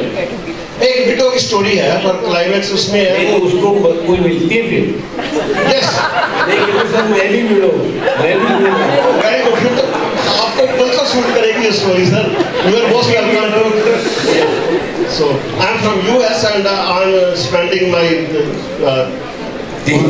of course good days here with so many people, and like I'm a member of CLSE also. Sir, we'll catch up definitely. Thank you very much for your time, sir. Mr. Anil is there, you can coordinate with. So this conversation has been of a long-term commitment. The audience is still not. Yes, now this last question we'll take up. There is one student from some neighboring school. Good morning, sir and ma'am. I am Devanshi Hans from the Gurukul, studying 8th with a very curious mind. I am looking for your guidance. Sir, when you first became a director and directed your first movie, what was your experience and what feelings did you have in your mind? When you became a director, what feelings did you have in your mind, and what was your experience becoming a director? Actually director बनने के बाद की feeling चाहिए तो मैं बता देता हूँ। हुआ ये कि मेरी शुरू लगी थी, तो मैं जहाँ रहता था वही कॉलोनी तक रहता था, और सही चौर हुई, और उसका एक्टर ये थी लगता है गीता कपूर करके वहाँ लगी थी फिल्म, और वो फ्राइडे से मतलब रवैया टाइप की थी, तो ब्लॉकबस्टर हो गई थी फिर। तो 3-4 दिन के बाद ऐसे दोस्त आया, मैं बैठा हुआ था तो कहीं असिस्टेंट था, वो भी आया मेरे पास, तो भाई अच्छा है क्या चल रहा है, आया था मुझे बोलता है अच्छा मेरे को चंदू चंदू बुलाते थे सर, एन चंद्र तो किसी के लिए ना। बोले यार ये पिक्चर ये सामने लगी है, मैंने देखी, वो एन चंद्र कोई बोलते तू है क्या? तो बोला क्या? बोले नहीं ये लगी अंकुश पिक्चर, वो एक जगह कोई बोलते तू है क्या? तो मैंने बोला इसकी थोड़ी खींच लेते हैं। नहीं मैंने नहीं, वही तो मुझे लगा है, तू कहाँ से बनाया?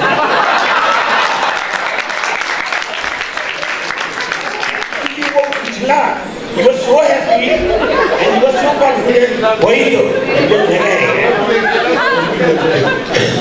तो ये सक्सेस के बाद का ये सीन होता है।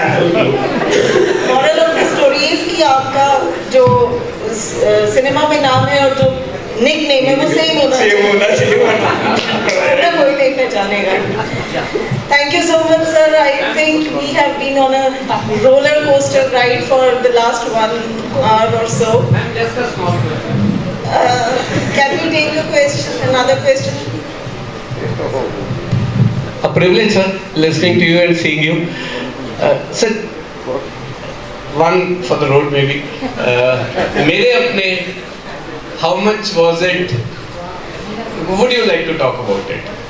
In context of Ankush.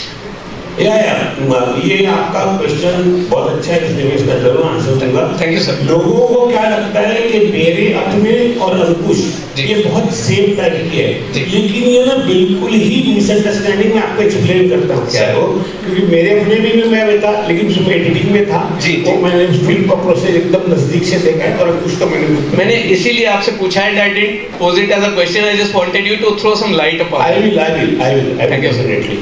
तो क्या होता है ना कि अगर हम लोग पहले, तो मैं आपको एक मेटाफोरिकली बता देता हूँ कि एक पेंटिंग अगर है तो उसमें कभी कभी क्या होता है कि वो घर भी है, पहाड़ भी है, सब कुछ है। कभी कभी अगर घर आगे है और पहाड़ फेंट है तो हम क्या बोलेंगे, अरे घर का पेंटिंग है, जबकि सारे इंग्रेडिएंट्स उसके अंदर है, घर भी है, पहाड़ भी है, पीछे खेत भी है, पीछे सन भी है, उड़ते हुए पंछी भी है। और वही पेंटिंग को आप ये कर लीजिए कि पहाड़ों का मेन है और उसमें एक छोटा सा घर है सेम उसी तरह का, तो करेंगे यार ये पहाड़ों की क्या पहाड़ खूबसूरत है और उसके अंदर एक छोटा सा घर भी है, पंछी भी है, सब कुछ है।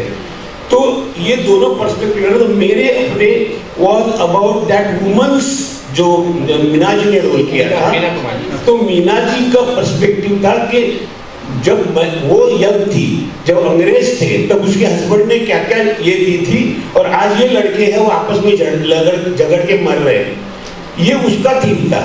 लेकिन मेरा वो थीम नहीं था, मेरा बेरोजगार लड़कों का थीम था।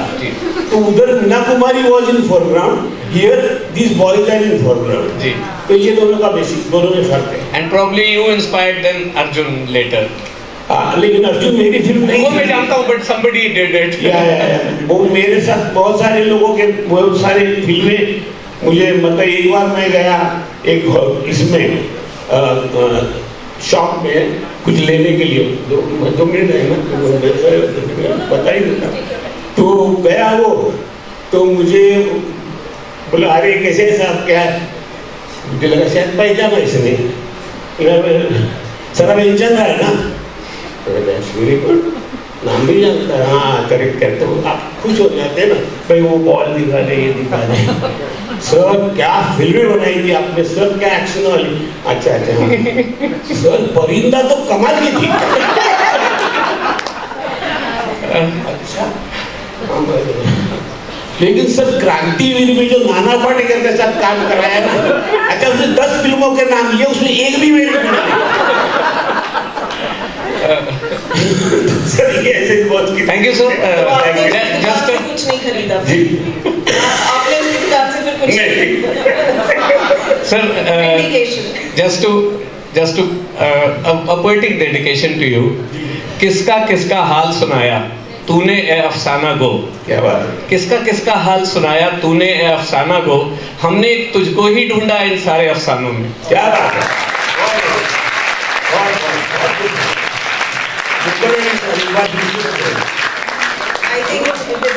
एक बार I think with this we should wind up our session, and thank you to the organizers and Bhavan Vidyalaya for inviting us for a wonderful conversation, and I think the morning has begun well. Let's hope that it continues to be so. I am thankful to you for making me part of this great gathering and celebration. Thank you very much. Actually given a very good kickstart to the very first session, Guftagoo, the journey from ordinary to extraordinary. A huge round of applause for Shri N. Chandraji and Ms. Sonika Sethi for beautifully leading this session. A huge round of applause, audience. Yes, that actually was a huge round of applause. Thank you so much, sir.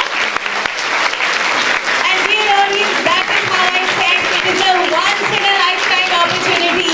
Thank you so very much. May I please request Vice Chairman Sir, Ma'am Amar Kulwant Singh Ji, Goyal Sir, our Honorary Secretary and Madam Principal to felicitate the moderator of our session, Ma'am Ms. Sonika Sethi Ji.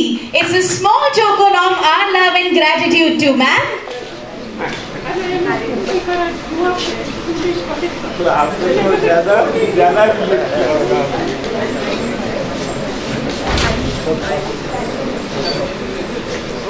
So we have the felicitator, the moderator of the session, Ma'am Ms. Sonika Sethi, and Sir Shri N. Chandraji. Yeah, Ma'am Ms. Sonika Sethi, the moderator, Associate Professor English from SD College Ambala, who beautifully lead this session. And yeah, so here we have Ma'am Mrs. Amar Kulwant Singh Ji presenting a token of our love and regard to Sir Shri N. Chandraji.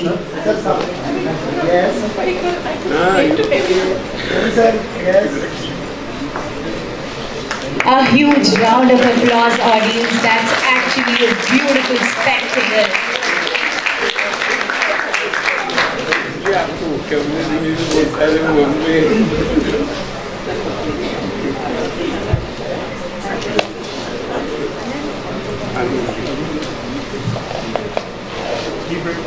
May I please request this august gathering to proceed for a small tea break, and then we are going to meet 25 minutes from now, and we are going to have another set of enriching sessions. Thank you so much. My dear students, can we stand up and give a huge round of applause for the success of the first day, first session of Kulwant Singh Literary Fest. Thank you so much.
Everyone, distinguished guests, parents, fraternity of educators, dignitaries, we welcome you once again to session 2 of day 1 of Kulwant Singh Literary Fest. It is believed that a mother's love is endless, and so is the bond with her daughter. And a daughter is just that little girl who grows up to be like her mother. And I think this completes the whole circle of life. To throw light on this beautiful relationship and influence of her mother, renowned writer Shivani ji, on Ma'am Ira Pandey, let's talk about this legacy inherited, where Ma'am Shrimati Amar Kulwant Singh ji, moderator of the session, is going to help us understand this passing of literary baton across generation from a mother to a daughter. May I request Ma'am Shrimati Amar Kulwant Singh ji to grace the stage with her inspiring persona, ma'am. A huge round of applause for ma'am. Ma'am has been into social work for the last 57 years, and today she is the Vice President of the Red Cross Society, Chandigarh. She was awarded the silver and gold medals by the Governor and also awarded by the President in Rashtrapati Bhavan. A huge round of applause for ma'am. Ma'am is the nominated councillor for the Municipal Corporation Chandigarh and is the member of High Court Legal Services Committee and Lok Adalat branch. Ma'am, we are truly blessed to have you on stage. Thank you, ma'am. With great delight, I would take this opportunity to welcome Ma'am Mrs. Ira Pandey, speaker of this session. Ma'am is an educationist, translator, columnist. Ma'am has taught English literature at the Punjab University in Chandigarh for about 14 years and then went on to become the chief editor of Biblio and Rolly Books. May I humbly request Ma'am Ira Pandey ji to grace the stage, please. A huge round of applause, please, to the audience. Please welcome Ma'am with a huge round of applause. We have Ira Pandey, Ma'am. Ma'am is a recipient of the very prestigious Crossword and Sahitya Academy Award. Ma'am has authored memoir of her mother, the late author Shivani ji, titled Didi, My Mother's Voice, in English, which she later translated into Hindi. And I think, ma'am, this is what we say is legacy inherited from a mother to the daughter. So here we have the two females on stage talking about the legacy inherited. Over to you, ma'am.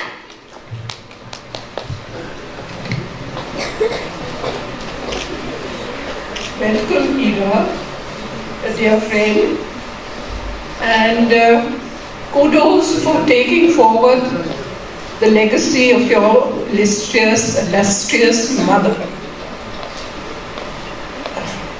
Now we would love to hear the story of your life, which I'm sure you'd love to share.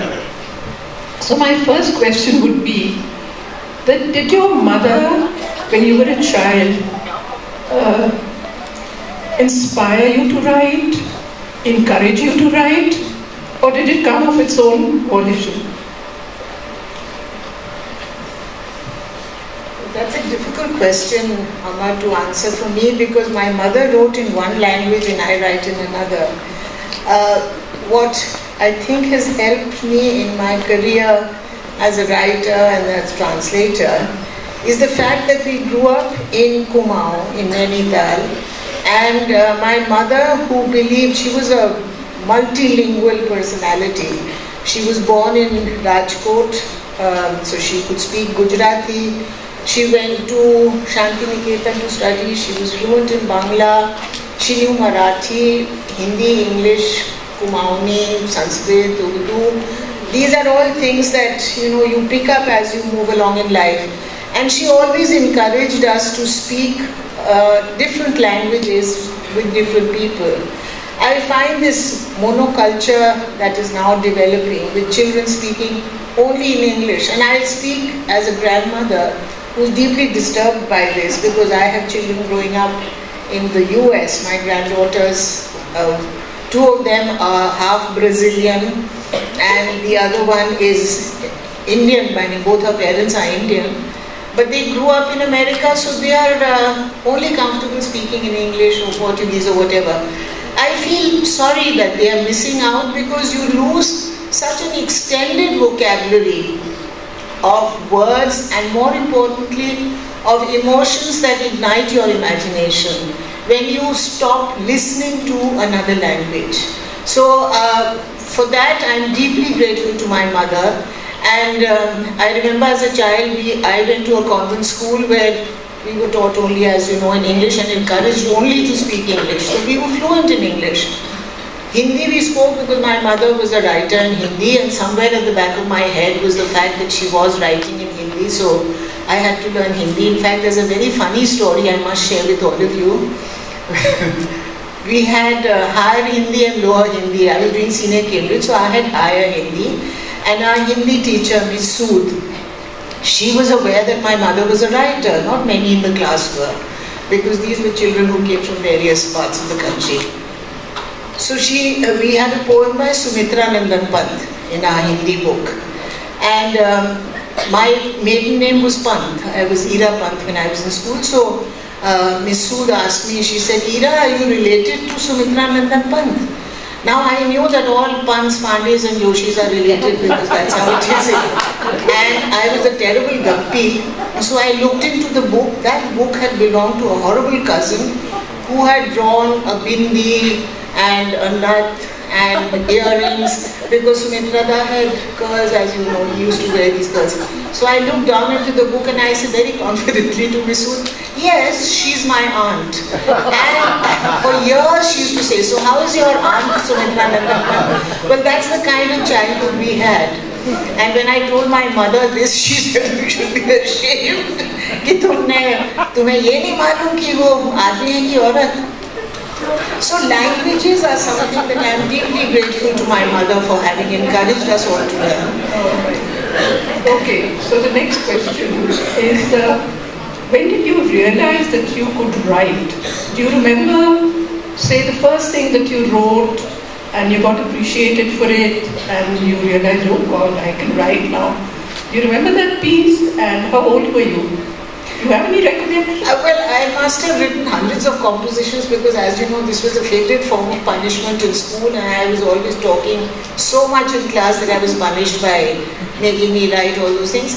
But I'll tell you how I realized I could write as an adult. As a child, we all wrote, and because I belonged to a family of writers, lots of my relatives, my mother, my cousin, my sister were all pretty well-known writers by the time. So that was a little iniquity for me. However, when my mother passed away, this friend of mine, Anuradha Roy, who's herself a very well-known author, she used to edit the Hindu book page. And she rang me up and said, Ida, why don't you write a piece on your mother trying to tell us what it was like to grow up in a house with a mother as a writer. And I thought to myself, my God, I never realized that, my mother actually wrote, because I don't ever remember her writing. You see, we were 4 siblings and 2 of my cousins used to stay with us also. So there were 6 children in the house. My father was one of the last of the benign despots, who would demand garam roti, haath dhone ka pani, theek ho, that kind of thing. So she did all this for us when we were around. I think she wrote when we were in school or whenever she could snatch the time. There was no study that she had. She didn't have any special table where she sat down to write or something. And when I began to think about that, I realized what an enormous output. She's left behind some 40 books, how she wrote them, and she was one of the most popular writers of her generation.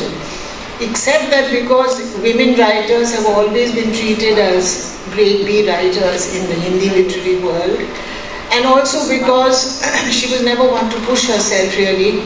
But where popularity goes, let me tell you that when her novels were being serialized in Dharmyog or Saptahik Hindustan or other places, the circulation used to jump up by almost 55%. That was the kind of popularity.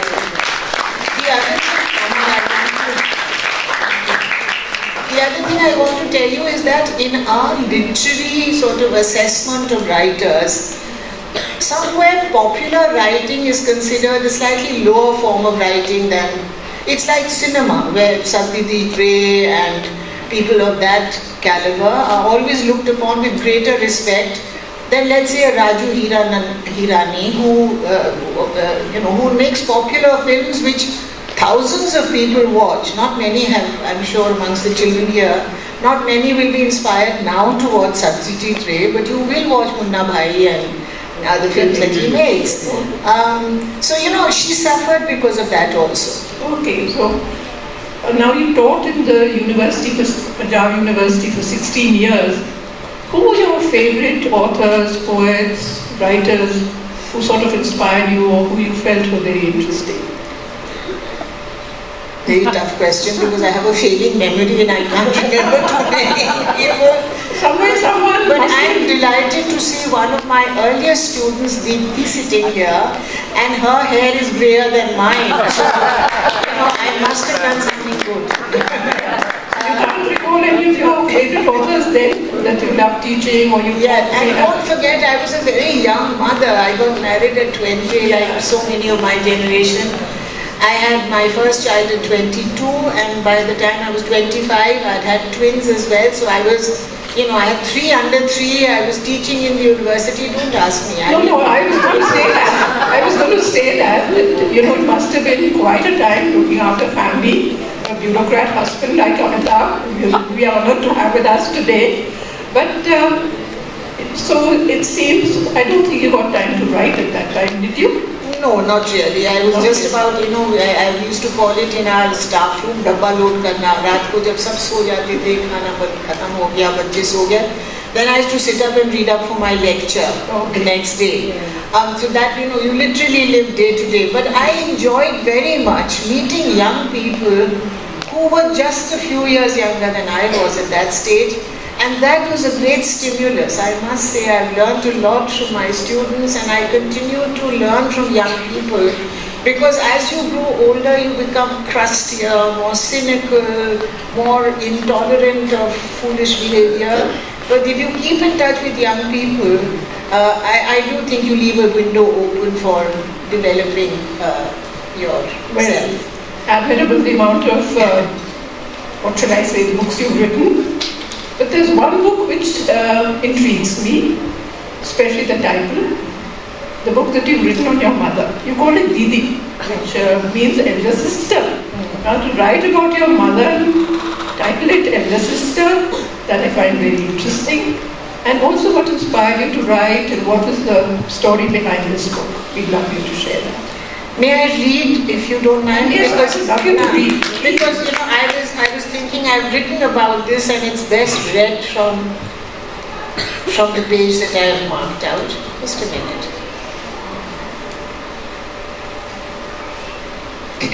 Perhaps because we called our mother Didi, elder sister, our relationship with her was always somewhat ambivalent.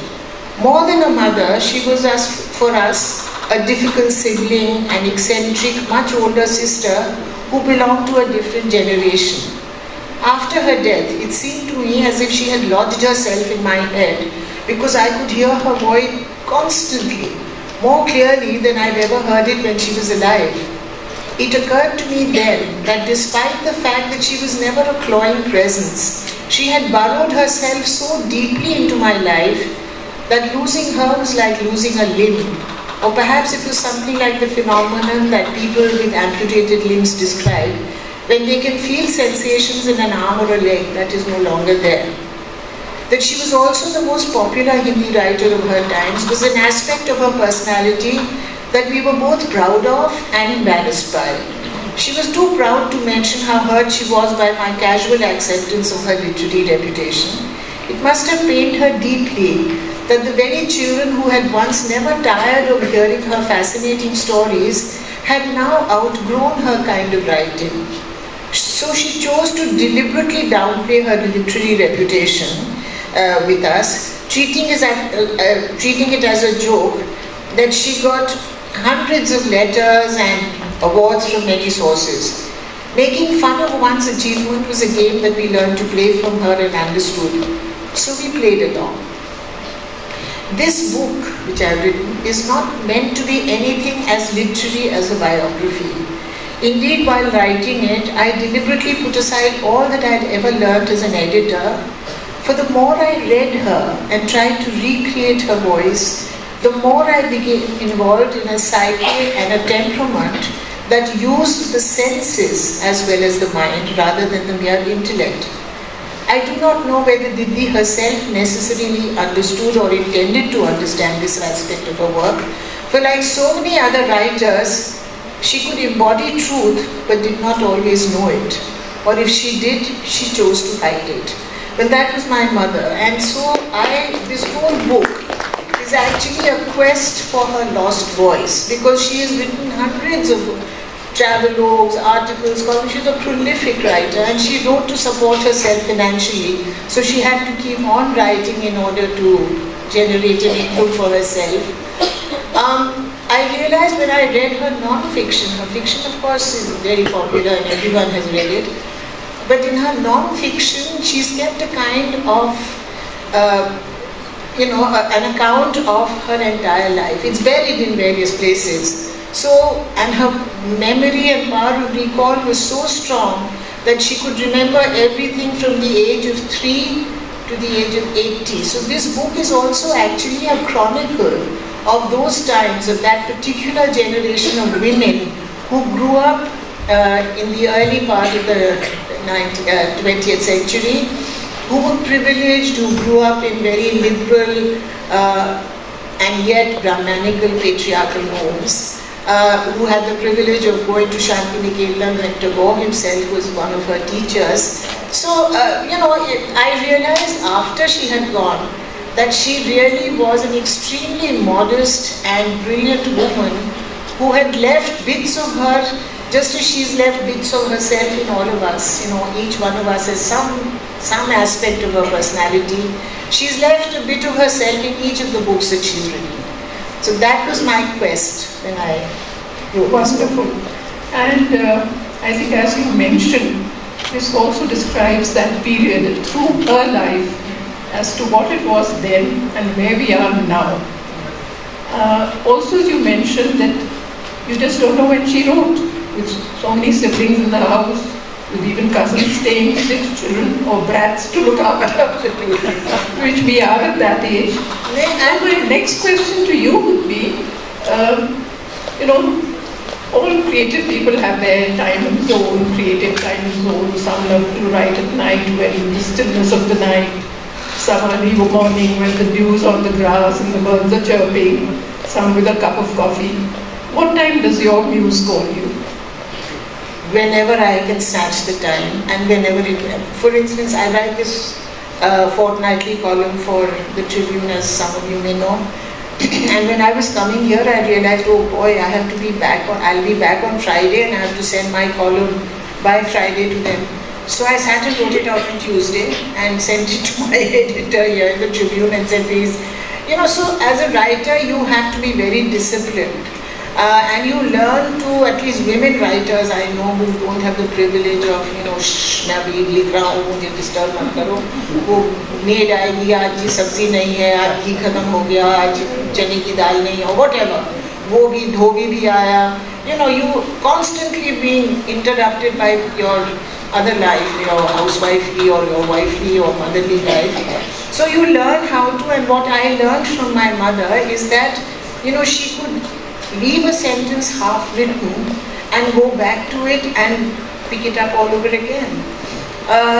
And to reconvene and to have these 2 parallel time zones in your head where you're writing a story and then suddenly somebody comes by and you have to quickly put together a meal or coffee or chai or whatever. This is something I learned from my mother.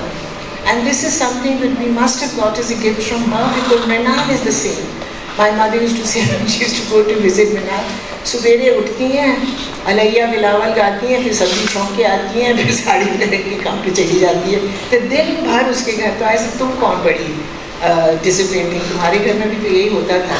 So music and writing, I think we inherited from our mother, and the courage to write, and also a sort of crap detector in your head. You write a lot of rubbish. I write a lot of rubbish sometimes, and then I just put it aside, even though I feel highly, badi mehnat se likha tha, but it's not coming together. So you must punish yourself by not sending it to somebody and doing it. The other thing, as I'm addressing young students here today, you'll get a lot of inspirational talks on how to be successful, how success in life is to be valued above all else. Please remember that it is more important to deal with failure. Unfortunately, I find that most parents now who have just 1 child or 2 children at most, they are constantly, we've all fallen into the trap of tiger moms and these, helicopter parents who are constantly driving children to a karate sikho, or football khelo, or cricket khelo, or music suno, or music sikho.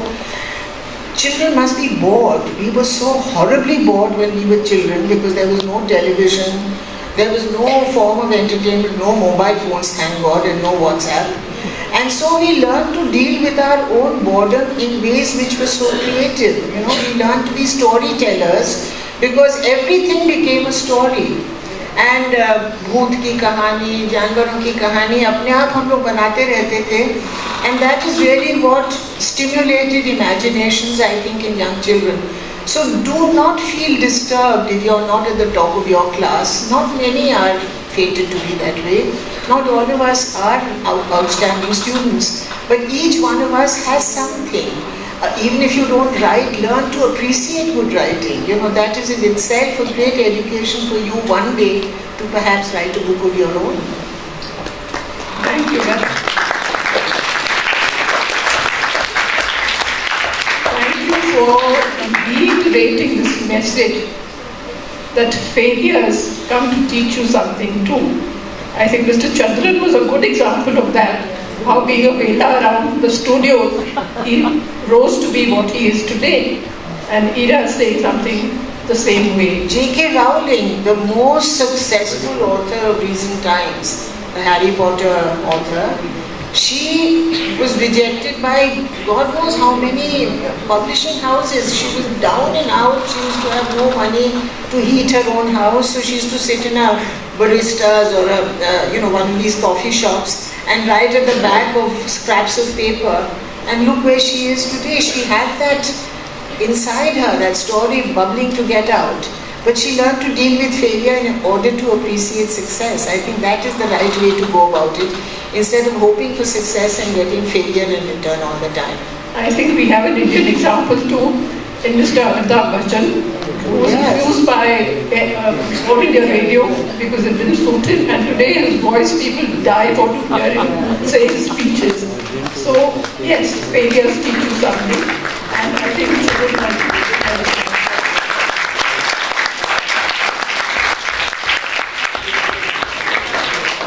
Also being a woman, a lady, an activist, I quite relate to what Ira is saying, that I think we are born multitasking. Sabji, bhaji, roti, kapda, makan, all has to go along with whatever we want, little we want to achieve in life. And that's a balancing act. I think maybe God gives us a special gene to cope with it. Absolutely. I really sometimes do send up a prayer saying next term I want to be a man. I want a wife. And relax and do what the hell I want to do. Anyway, let's proceed further. You have so many hats. You've been an editor, you've been a translator, you're a columnist, as you just shared for the Tribune regularly, and I love reading your columns. And may I please share a little personal thing? We reconnected. After reading her columns, I had lost touch with her after she left Chandigarh. And so often she wrote about the Chandigarh Music Festival, and she happened to mention my name. And I said, now I've got to find her. And somehow managed to get her number. And can you believe we only reconnected only a month back? And I think it was destined that we should be here together like this. Wonderful. So I think, thank you God. And we are blessed. So these different hats that you wear, you have been a great translator, you're bilingual, and I know you do a lot of work in that. You've translated so many books from Hindi to English and won the Sahitya Akademi Award for that. Now, I just want you to share with us what are the challenges you face when you translate from Hindi into English, and what has been the most difficult book, and what is the one you delighted in translating? Okay, now let me see. I was a kind of late entrant into translations. I started, as I read out, with translating my mother's work because this is something that I owe my husband thank you for. You know, I decided after she died I must translate her some of her short stories are outstandingly good stories, and it's a pity that people who don't read Hindi have not been able to access them.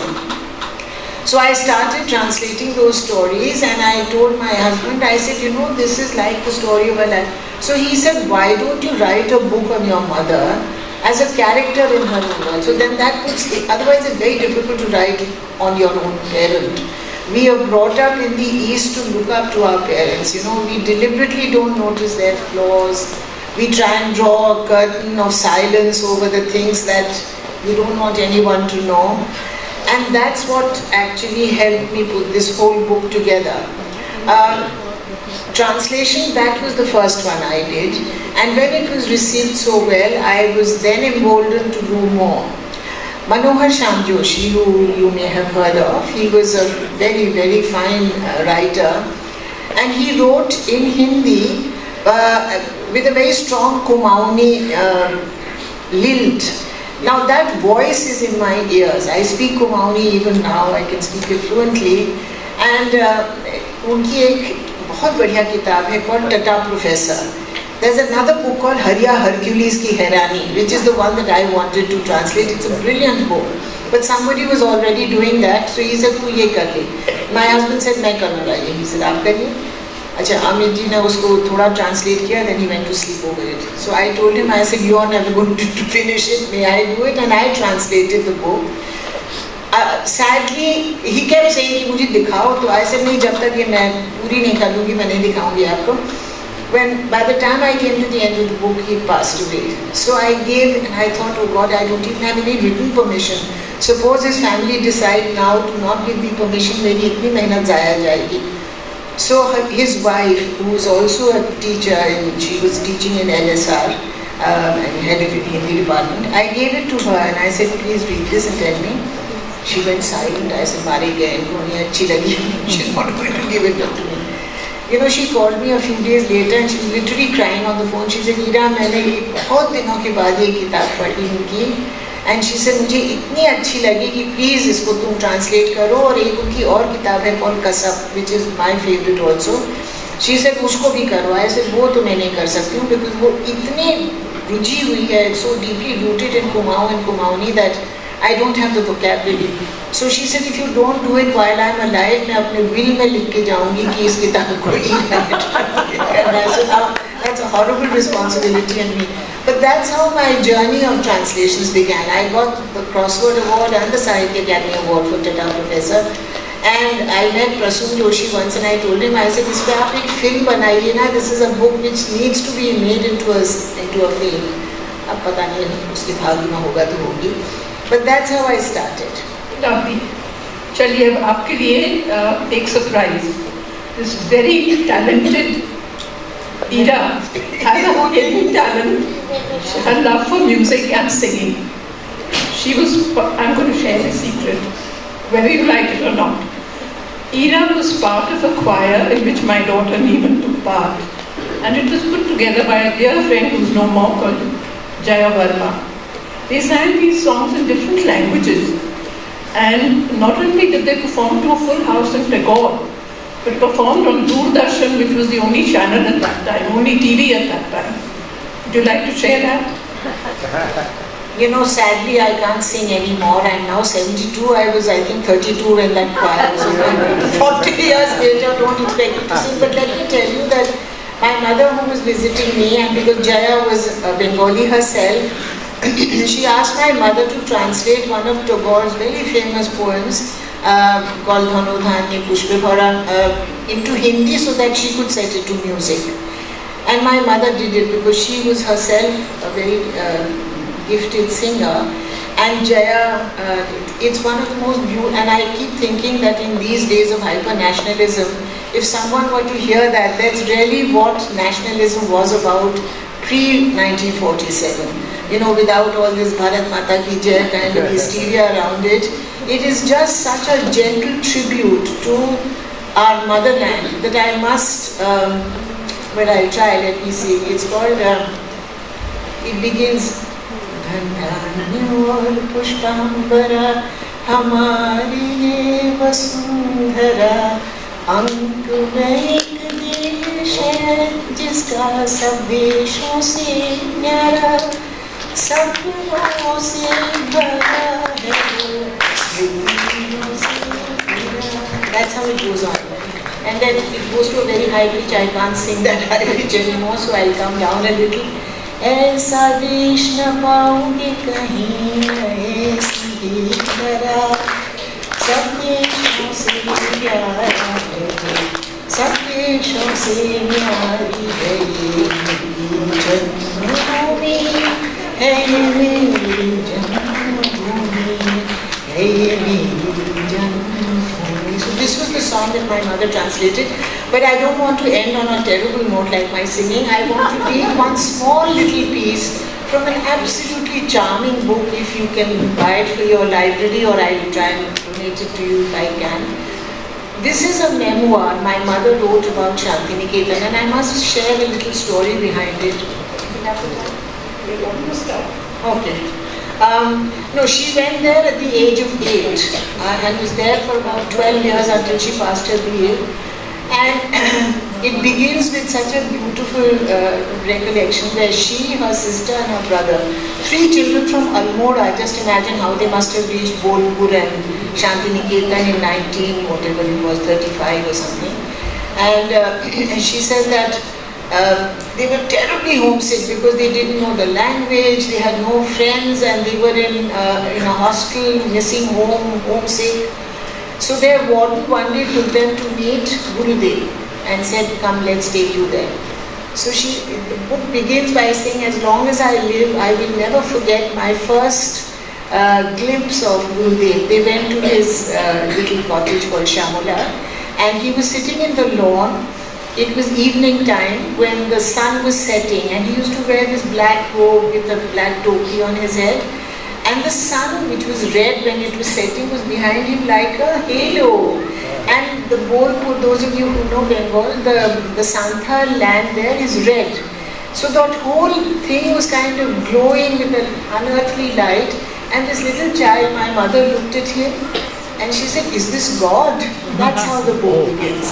And that feeling of utter devotion and respect and love for all the gurus. She had fabulous gurus, Acharya Jai Prasad Dwivedi, Amartya Sen's grandfather. In fact, there's a lovely story she used to tell us about. Amartya Sen's mother was a friend of hers, and little Amartya Sen was about 2.5 years old. He was called Bablu. So she said, जब वो आता था हमारे hostel अपनी माँ के साथ, तो मैंने इसका पैजामे का नाड़ा बांधा है. अब देखो कितना बड़ा देखो हमारे साथ क्या. I keep thinking कि किसी दिन मुझे अगर अमात्य सेन मिलेंगे, I'm going to tell him कि my mother has died of नाड़ा. But this book is full of the most amazing anecdotes, and I wish I could read out bit, but buy it and read it. It's a very lovely book. Thank you so much, Ira, for sharing all this. I wish we had more time, but as you know, our stories will never finish. And I'll end up by saying, those were the days my love that we shared. That beautiful song. And glad we fought up again. Thank you. Thank you. Do we have any questions from the audience? Namaste, ma'am. I have a question because I've been very nostalgic listening to you being born and brought up in Bengal. And yes. No, but listening to that, I became nostalgic because I am born and brought up in Bengal. And it happened when Amartya Sen got the Nobel Prize. We were a witness to it because being an alumni of Calcutta University, and I being a student from the University of Calcutta, we happened to attend his session when he got the Nobel Prize. But my question to you is that the art of translation, it itself is very deep. What I have known for now is that if you have to write in a language, you have to think in that language. So you're thinking in 2 different languages and maintaining a sync and making an appropriate choice of words. How have you honed that skill? What tips you want to give to us if we have to, bring it into us? And then basically, to the children, I really want you to, make us aware about the beauty of language and the connect and the words which goes inside. Well, for one, you must be completely bilingual in any 2 languages, Punjabi, English, Hindi, English, Bangla, Hindi, English, whatever. And you must know how to translate those words which are untranslatable in English, because English is a very flat language. And all our Indian languages have come from the Katha tradition, from the oral tradition. So we have ways of describing, there are certain words which are untranslatable in every language. You have to find the right fit for it. So that's one big problem. The second is, you must always remember that that book is not yours. It was written by somebody else. It's like, how shall I say it? like bringing up somebody else's child as your own. You adopt a child and you bring it up. I mean, you're attached to that child deeply and he becomes your child. But actually the DNA belongs to the biological parents. So you must never try and grab that away from it. This I find a lot of people, and most publishing houses are so fixated on the name of the translator that they forget to give enough importance to the work, to the person who has actually written that book. I mean, we've read all of Latin American books, all of Russian books, all of French books, only in translation. We don't know who translated them. Even Orhan Pamuk, the famous writer from Istanbul, his work is, but you don't, even very well translated, but you don't remember the name of the translator. So you have to be prepared for anonymity. You cannot afford to be, how shall I say, owning that thing. The second and more difficult thing is that when you become a translator, you lose your own voice as a writer. I often want to write stories. I have so many wonderful stories in my head, but then I end up either writing like my mother or like Manohar Shyam Joshi or like somebody else. मेरी अपनी आवाज़ खत्म हो गई है because I am like a bahrupiya, I change my voice to suit the books that I am translating. So if you are prepared to sublimate your, not sublimate, to sort of let go of your ego completely, then you can be a good translator, I think. That we need such beneficiaries. Yeah. Good afternoon, ma'am. It is a great pleasure to have you and listen to both of you your conversation. I have been writing since past 30 years, and I have taken the courage of translating Japji Sahab into English. Now, this is one effort, a very humble effort. Of course, there are great people who have done that, and I am nobody. But what I have realized is that finding appropriate words to fit in the kind of deep thought with there in the the sublime spirituality of Japji Sahab is great. Everyone knows about it. But I thought it has not reached the last person, the beginners and the children. It is not reaching them. So I made an effort. And I feel most of the fragrance of that gets lost, whatever effort you make. I am not able to get what the author, that is great man, Guru Nanak Sahib, what he wanted to say. I have not been able to get it. I have tried it for many days, many years. I have been working on it. But finding the most appropriate expression of that is just not possible. What can one do? Is it because of the lack of vocabulary? I am not, from a convent school. No, that doesn't matter at all. In fact, people from convent schools are terrible translators, let me tell you. I think your first problem is that when you're trying to translate verse, because the Japji Sahab or any of the Kabir ke Dohe ya Jo Rahim, all these people have a kind of rhythm in, so it's not just the word that you're translating the emotions, the message and the rhythm. That's a triple whammy if you ask me, and many people have failed. Much as I admired Khushwant Singh, I think his translations of Faiz Ahmed Faiz and so on were just not there. Pawan Verma, good friend whom I admire deeply for what he writes and says, was hopeless when he translated Ghalib and even Gulzar Sahib. Poetry is another ball game altogether. And religious verse particularly is a whammo. तो आप उसको हिंदी में translate कर सकते हैं. अंग्रेजी में करना बहुत मुश्किल है. अंग्रेजी is a terribly flat, horribly dull language for translations. Thank you. Thank you. This is not a question.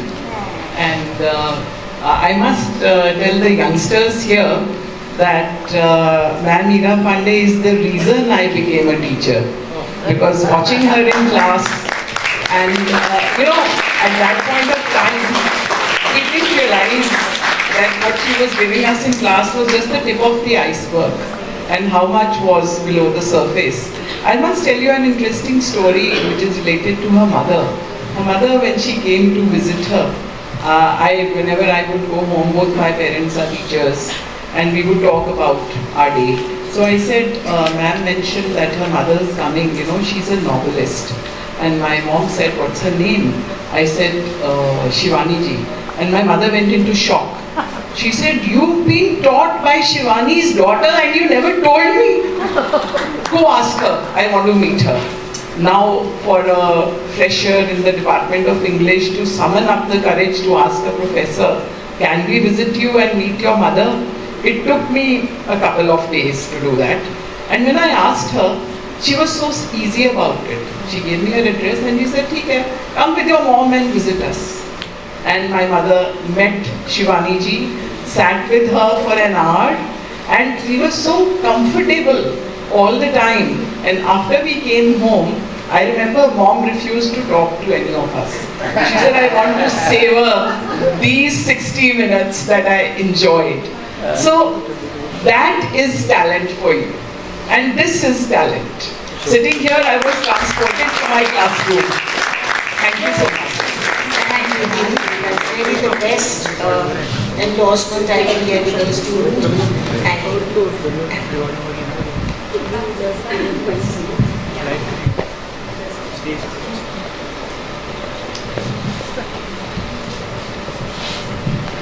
It's a privilege, ma'am. सौभाग्य आपको पढ़ते हुए बड़े हुए हैं. Been idolizing you. आपने actually एक बात मेरे जहन में थी which you touched upon and I thought then the question is lost. I've been wondering about कसब because it brings a lump to your throat. आप तो कुमाऊं से हैं, मेरा बचपन देहरादून में बीता है. So वो जो मनोहर श्याम जोशी जी ने लिख दिया है, I am still waiting कि आप उसको कैसे tackle करेंगे. I really don't know. You said it's a load on your chest. तो कसब का title हाँ. I mean कसब is a Pahari word which means how do I translate this? नहीं होता. There's another novel called Kyapu which is also. मैं आपसे कुरुकुरु स्वभाव पे भी आपको लाना चाह रहा हूँ. Will you attempt it someday? I will try. That's another novel. उसको तो किया जा सकता है. करा जा सकता है. But great canvas he has. I swear, there's so much to do in the world, such little time. मुश्किल है. I'll try. Translation के लिए एक वन-लाइनर है पोएम में से. देखिए, पुल पार करने से केवल पुल पार होता है, नदी पार नहीं होती. पेडल साहब ने भी. तो भाषा का पुल तो पार हो जाता है, लेकिन साहित्य की जीवन की नदी में नहीं उतर पाते.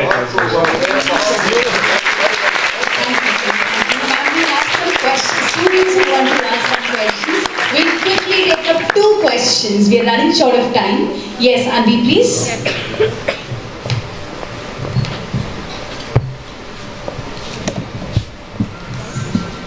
Namaste, ma'am.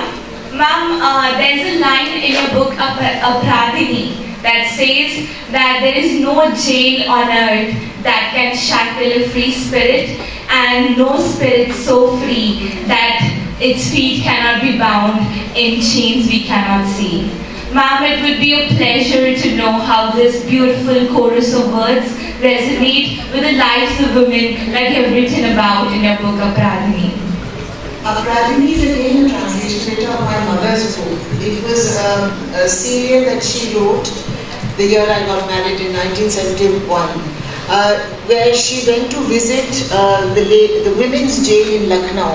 The warden there was a great bhakt of my mother's, and she said, "Shivani ji, आप एक बार आइए हमारे जेल में, आपको ऐसी कहानियाँ मिलेंगी कि आप सालों तक उनके बारे में लिख सकती हैं." So that my mother was fascinated by the people she met there, and this I've translated. ये उन्होंने एक और किताब उनकी है, उसमें है रजुला और अलखमाई, दो कैरेक्टर्स अल्मोड़े के थे जिनके बारे में उन्होंने लिखा है. Both of whom had committed horrible murders, but they were both able to escape law for some reason. And Alakmai, who killed a buffalo, her mother-in-law and her husband in one day, and then never went back home again, went to join an guru se diksha leke. She was known as Alakmai. because she said मैं चलता रहता हूँ, मैं रुकता नहीं हूँ, अब प्रभु ही मेरा मालिक है और प्रभु ही मेरा देखभाल करता है. So that story and another one on Rajula, who is another God. This line, this little paragraph is the one that she ends that whole episode with, saying that, you know, when she met these two, and these are true stories, that there is no jail which can contain a free spirit, and no free spirit who does not have chains binding their feet, because they were haunted by their crime for the rest of their life and they did penance for it. Yes, that's another wonderful collection. Thank you, ma'am. Thank you so much. Thank you, ma'am. Yeah, quickly, can we have another question? Yes, quick. Namaste, ma'am. Ma'am, your book, Diti, blurs the boundary between history and fiction. So, first of all, what was the most challenging aspect of writing this book? Also, did this blending multiple genres came out naturally, or was a conscious decision from the beginning? Good question. You know, even my publishers, when I gave them this book, were unable to say whether it was a biography, whether it was fiction, non-fiction, memoir, history. So it just sort of floated everywhere, and it came out in 2006, long before memoirs.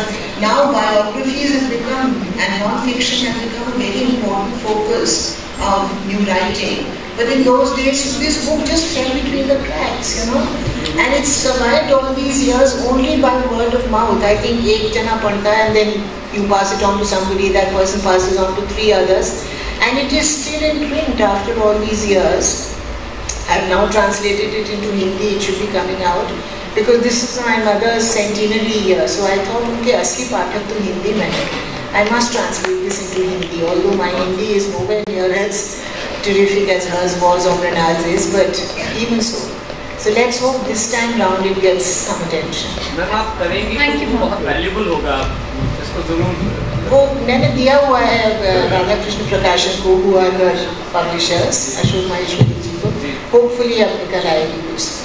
Thank you so much. It was a delight listening to you, ma'am. And especially the advice that you have given to our students to leave WhatsApp for a while and start writing, go to the nature. That's really wonderful, ma'am. Thank you so much, ma'am. We are really fortunate that you spared time and you came over here. Thank you so much, Amar Kulwant Singh, ma'am. Thank you, Meera Pandey, ma'am. Thank you so much. One thing, ma'am. Just one question. Can I have it, please? I beg your pardon. Just one question. Yeah. Ma'am, this about a year back you wrote an article in the Tribune to be born a Sikh, and it ends with the last sentence. I went viral. In my next janam, I want to be a Sikh. In the next janam, I want to be a Sikh. I still say that. Great. Thank you so much. Thank you, ma'am. It was really a delight listening to you. Thank you so much, ma'am. Ma'am, the way you talked about the need of discipline, balancing the things in our daily life, that calls for it. That's a big responsibility which everyone has and should follow. Thank you so very much, ma'am. A huge round of applause, my dear audience, for Ma'am Meera Pandey and the moderator of this session, Ma'am Mrs. Amar Kulwant Singh ji. A huge round of applause, my dear audience. May I please request Vice Chair to felicitate our very vibrant moderator, Ma'am Amar Kulwant Singh ji. Yes, ma'am, may I please request Vice Chairman Sir and Ma'am Principal to felicitate the moderator of this session, Ma'am Mrs. Amar Kulwant Singh ji. And then we have the ever so young Ma'am Meera Pandey. A huge round of applause, ladies and gentlemen, please. Yeah, thank you.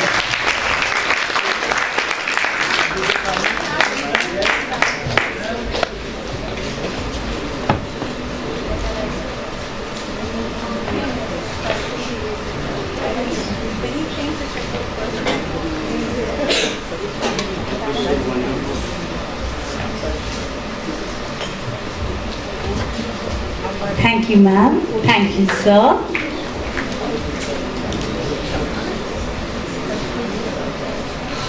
Before we introduce session number 3, may I take permission from the guest speaker himself for the session to quote some lines from which I've stolen from your YouTube video, sir?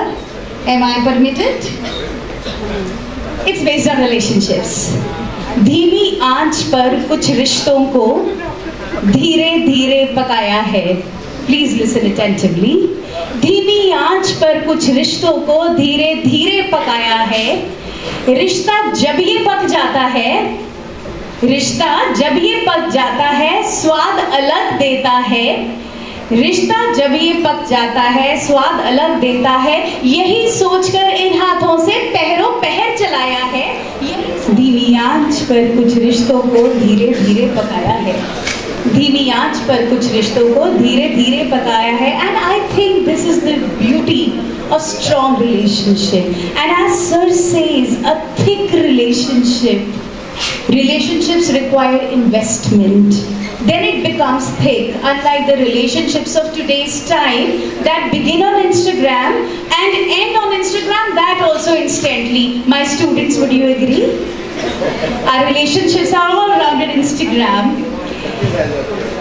Ladies and gentlemen, we welcome you to the session आप बात तो करते by Sir Shri Vineet Panchi ji. And इन बातों के सिलसिले की सूत्रधार are very vibrant ma'am, Mrs. Nisha Luthra. She is a celebrated poet, actor, playwright, theatre and film director. May I please request the moderator of the session, ma'am, Ms. Nisha Luthra, to grace the stage with her enchanting presence and a graceful and positive aura.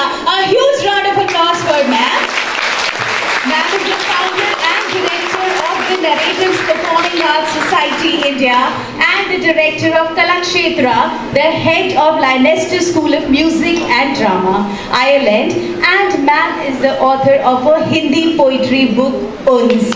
Ma'am, we are delighted to have you. Thank you so much, ma'am. A huge round of applause for me. Nisha Luthra.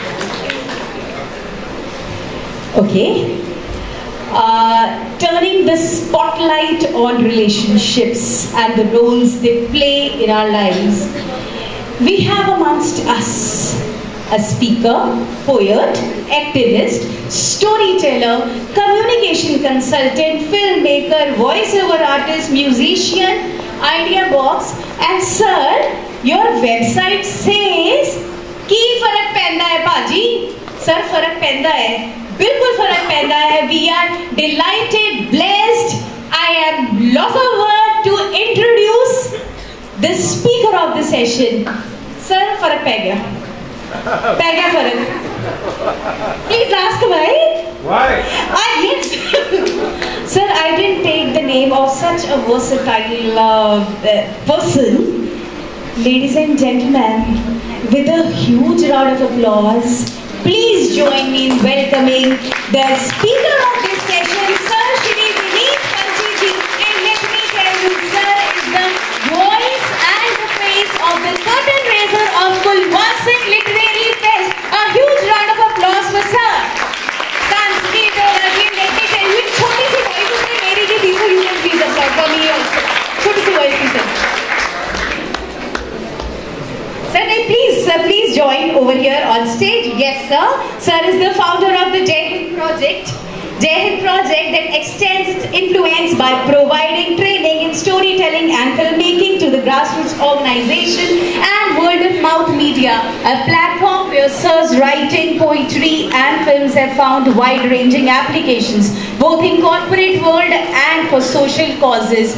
A huge round of applause for the speaker of the session, Sir Shri Vineet Panchi ji. And we have the moderator, ma'am, Mrs. Nisha Luthra. Ma'am, the stage is all yours. And sir, we are waiting to hear from you. Actually waiting to hear from you. Totally impressed, sir. Yes, sir. Thank you, Prerna. Thank you. You're a live wire, I must say. Ma'am, when we have live wires on stage, how can my wire be slow? Yeah, thank you so much. Thank you. जैसा मुनीर नियाज़ी साहब ने कहा है कि हमेशा देर कर देता हूँ मैं. ज़रूरी बात कहनी हो, कोई वादा निभाना हो, उसे आवाज़ देनी हो, उसे वापस बुलाना हो, हमेशा देर कर देता हूँ मैं। बदलते मौसमों की सैर में दिल को लगाना हो, किसी को याद रखना हो, किसी को भूल जाना हो, हमेशा देर कर देता हूँ मैं। तो जब मुझे पता चला कि मुझे पंछी, मैं आपको पंछी साहब बुला सकती हूँ। पंछी काफी है जी, साहब सुनते मुझे लगता है मैं दिखने लग गया हूँ बूढ़ा। जब मुझे पता लगा कि मुझे पंछी जी से बात करनी है, I was elated, I was very happy, the poet in me got very excited. And जब ये पता लगा, गुलशन मैम ने ये कहा कि आपकी बात का जो थीम है वो ये है, तो सर ने ये सजेस्ट किया है कि आप बात तो करते, which really got me really interested, क्योंकि ये एक ऐसा विषय है specifically even for teenagers of today, the students, कि कई बार हम बात ना कर पाने पर बहुत सारी ऐसी दुविधाओं में फंसे रहते हैं जिनका समाधान जो है वो बहुत सिंपल और बिल्कुल सामने होता है। तो बात करना कई बार ज़रूरी हो जाता है, नहीं तो बहुत देर हो जाती है। तो पंछी साहब के ऊपर रिसर्च शुरू हुई। सबसे पहले आपकी आवाज़ के बहुत कायल है सर, बहुत ब्यूटीफुल, बहुत खूबसूरत आवाज़, और उससे भी बढ़कर व्हाट अ वर्ड्समिथ यू आर। आप तुकबंदी कहते हैं, पर वो तुकबंदी कब कविता बन जाती है और कब जहन में उतर जाती है ये आपको पता नहीं चलता। तो मैं शुरू करना चाहूँगी, मैं कहना चाहूँगी कि रिश्तों की बात अगर करें तो बात करना कितना ज़रूरी है। आपने बहुत खूबसूरती से बहुत बार ये बात कही है अपनी कविताओं में, तो मैं आपसे पूछना चाहूँगी कि रिश्तों में बात करना कितना ज़रूरी है। सॉरी मैं आपका नाम भूल गया। प्रेरणा। सर श्री विनीत पंछी अगर तुमने मुझे दोबारा बोला किसी महफिल में, तो मौसी कौन किसको आजकल सर श्री, एक तो मैं नाइटेड नहीं हूँ, ऊपर से मैं श्री नहीं हूँ, ऊपर से तुम्हें पता ही नहीं मैं इज्जत देने लायक हूँ या नहीं हूँ। अच्छा भाई मेरे पीछे जितने बच्चे बैठे हैं, आई एम रियली सॉरी, कई बार ये जितने सेशन होते हैं ये सिर्फ आगे के दो रोज के लिए बन जाते हैं। मैं आप सबसे माफी चाहता हूँ, तो मैं कोशिश करूंगा कि आप सबसे भी बात करता रहूँ। Is that okay? Yes. Raise your hand if you're under 18. Yes. Awesome. We're going to keep talking, all right? And so are you, and so are you, and so are you. और दूसरी चीज, जितने लोग भी अभी भी फोनों पे हैं, मेरी आप सबसे गुजारिश है कि थोड़ी देर के लिए रख दो यार, लिटरली फेस्टिवल है, गिने चुने हम लोग हैं। और अब आप पूछो क्या पूछ रहे हैं। जी, बहुत खूबसूरती से आपने बहुत बार अपनी कविताओं में इस चीज़ का जिक्र किया है कि बात करना कितना ज़रूरी है। बात करने के सिवा और हमारे पास तरीका क्या है एक दूसरे से कम्युनिकेट करने का? ऐसा तो है नहीं कि हम कोई टेलीपैथी कर सकते हैं। मेरे जो गुरु शायर हैं उनका नाम है अंबर खरबंदा, आप कभी रेखता पे जाएंगे तो आपको मिलेंगे। मुश्किल को समझने का तरीका निकल आता, मुश्किल को समझने का तरीका निकल आता, तुम बात तो करते, कोई रास्ता निकल आता, वो हमेशा ये कहते हैं। और मेरा पक्का विश्वास है कि this world needs to talk. लेकिन प्रॉब्लम क्या है कि आजकल हमें लगता है जैसे बात करने का मतलब है कि मैं जो कहना चाहता हूँ आपको बता दूँ, फिर आप जो कहना चाहती हैं आप मुझे बता दें, और हम बातचीत कर पा रहे हैं, क्योंकि बातचीत का एक बहुत बड़ा एलिमेंट है लिसनिंग, और हम बात सुनते तो हैं ही नहीं, हम तो सिर्फ आजकल कहते ही जा रहे हैं। आप किसी के साथ बैठो, वो सबसे पहले आपसे बात करनी शुरू करता है, अपने बारे में बताना शुरू कर देता है। तो clearly we are not interested in each other anymore, we are interested in letting people know कि मैं कितना बड़ा आदमी हूँ, और ये एक प्रॉब्लम है। तो मुश्किल को समझने का तरीका निकल आता, तुम बात तो करते, कोई रास्ता निकल आता। लेकिन मेरे लिए ए दोस्त बस इतना ही बहुत था, मेरे लिए ए दोस्त बस इतना ही बहुत था, जैसा तुझे सोचा था तो वैसा निकल आता। मुश्किल को समझने का तरीका।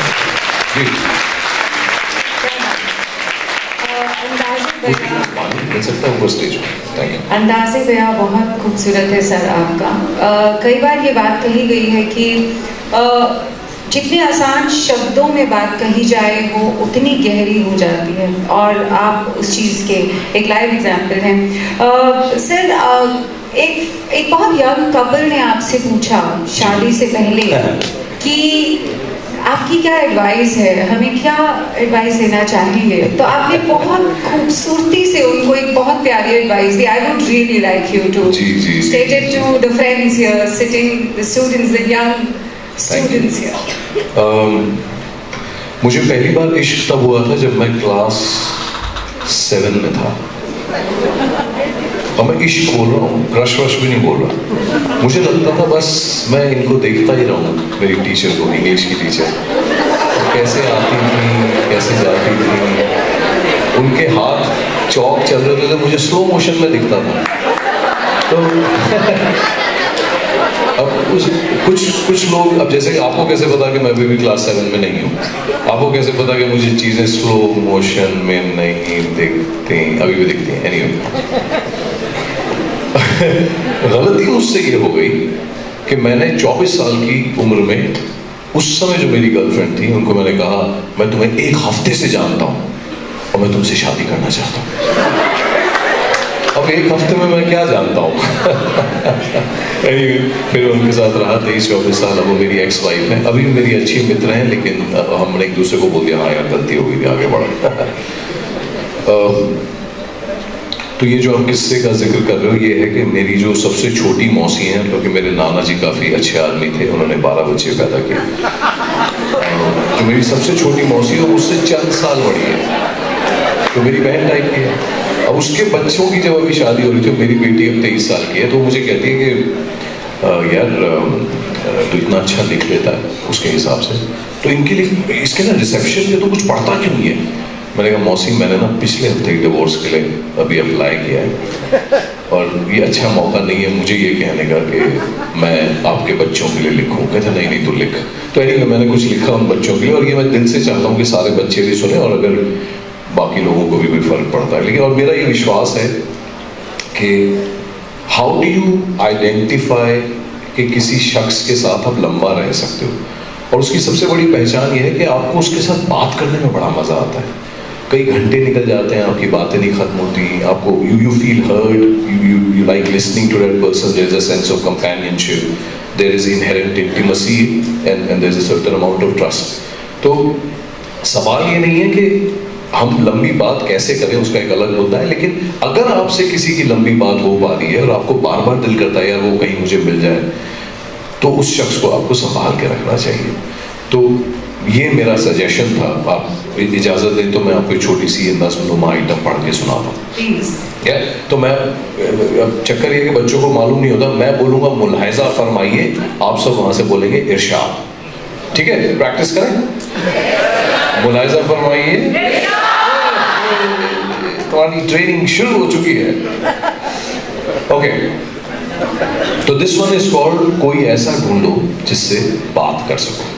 मुलाहिज़ा फरमाइए. सारे काले बाल सफेद हो जाएंगे,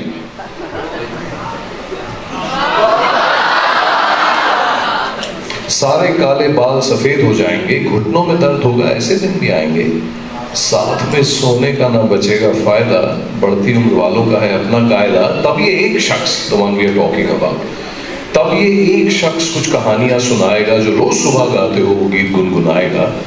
दोस्त बन के जिससे मुलाकात कर सको, दोस्त बन के जिससे मुलाकात कर सको, रात से सुबह, सुबह से रात कर सको.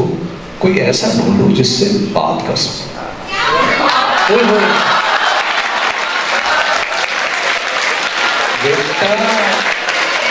मुझे पता है तुम सब कहाँ जा रहे हो. तुम्हें भी क्लास में स्लो मोशन में कुछ चीजें दिखती हैं ना.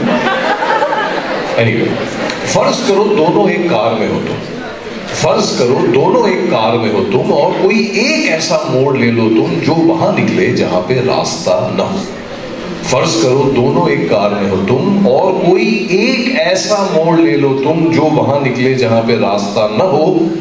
अब इस शख्स की हरकत पे करो गौर, अब इस शख्स की हरकत पे करो गौर. क्या तुम्हारे साथ ये ढूंढता है रास्ता, या निकल जाता है जैसे ना हो कोई वास्ता. यू टर्न लेने की औकात कर सको.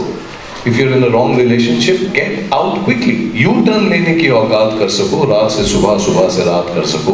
कोई ऐसा ढूंढो जिससे बात कर सको, और वो भी उतना पूरा हो जितने तुम पूरे, वो भी उतना पूरा हो जितने तुम पूरे, थोड़ा वो अधूरा हो, थोड़े तुम अधूरे, पूरे पूरे भी हो, आधे आधे भी, पूरे पूरे भी हो, आधे आधे भी, खुशी हो साझी, गम हो साझे भी, दो ही इतने हो कि एक बारात कर सको, दो ही इतने हो कि एक बारात कर सको, रात से सुबह, सुबह से रात कर सको। कोई ऐसा ढूंढो जिससे बात कर सको। और जो सबसे करीबी लाइनें हैं इस नज़्म में मेरी, वो है कि तुमको बदलने की वो फिराक में ना हो। हम तो पेट्रियार्की के लिए जाने जाते हैं इस देश में। तुमको बदलने की वो फिराक में न हो और खुद भी ना बदलेगा, ये ऐलान किया हो। तुमको बदलने की वो फिराक में न हो और खुद भी ना बदलेगा, ये ऐलान किया हो, और फिर चुपके से बदल जाए जहां पर जिंदगी कहे कि बदलना है जरूरी। तुमको बदलने की वो फिराक में न हो और खुद भी ना बदलेगा, ये ऐलान किया हो, और फिर चुपके से बदल जाए जहां पर जिंदगी कहे कि बदलना है जरूरी, और बदल कर तुम्हें महसूस भी ना हो कि बदल के तुम पे एक एहसान किया हो, खुद भी ना बदलेगा, ये ऐलान किया हो। रोज बदलने की खुराफात कर सको, रोज बदलने की खुराफात कर सको, दोस्त बन के जिससे मुलाकात कर सको, रात से सुबह, सुबह से रात कर सको। कोई ऐसा ढूंढो जिससे बात कर सको। Thank you.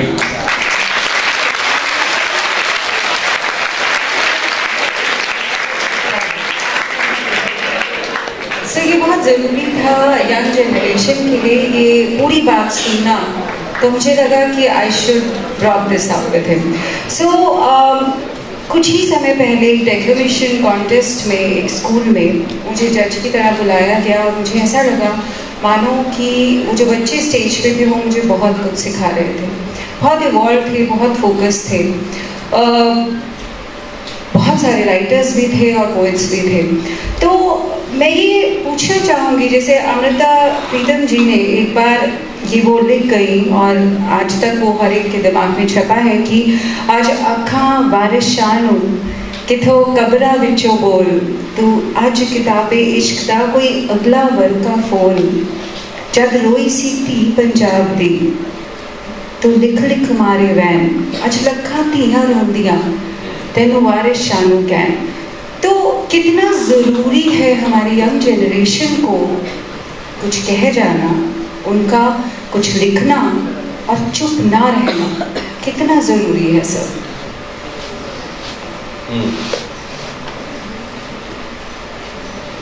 किसी भी मुश्किल सवाल का आसान जवाब तो नहीं हो सकता,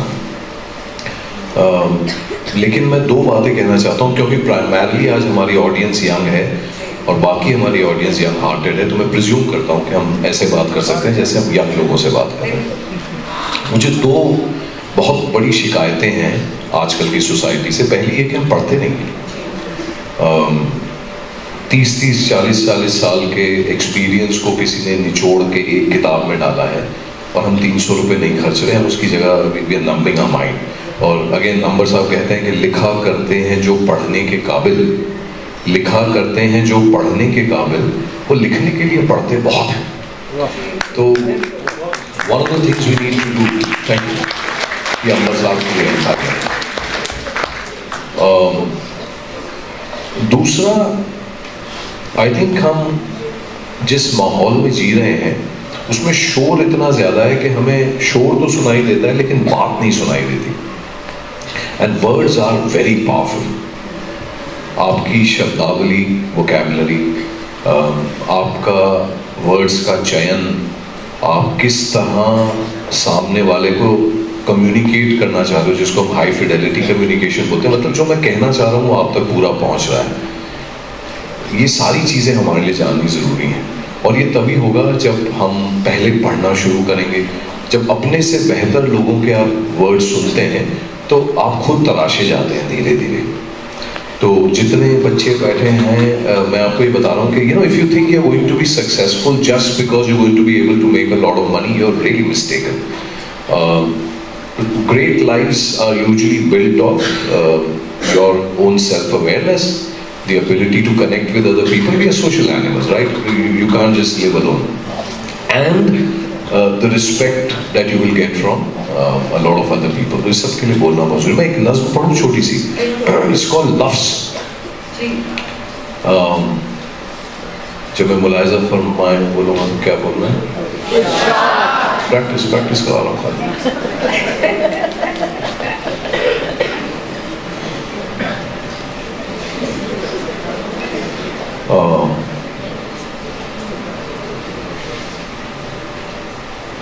So this is called lafz. Lafz का मतलब समझ लो, words, शब्द।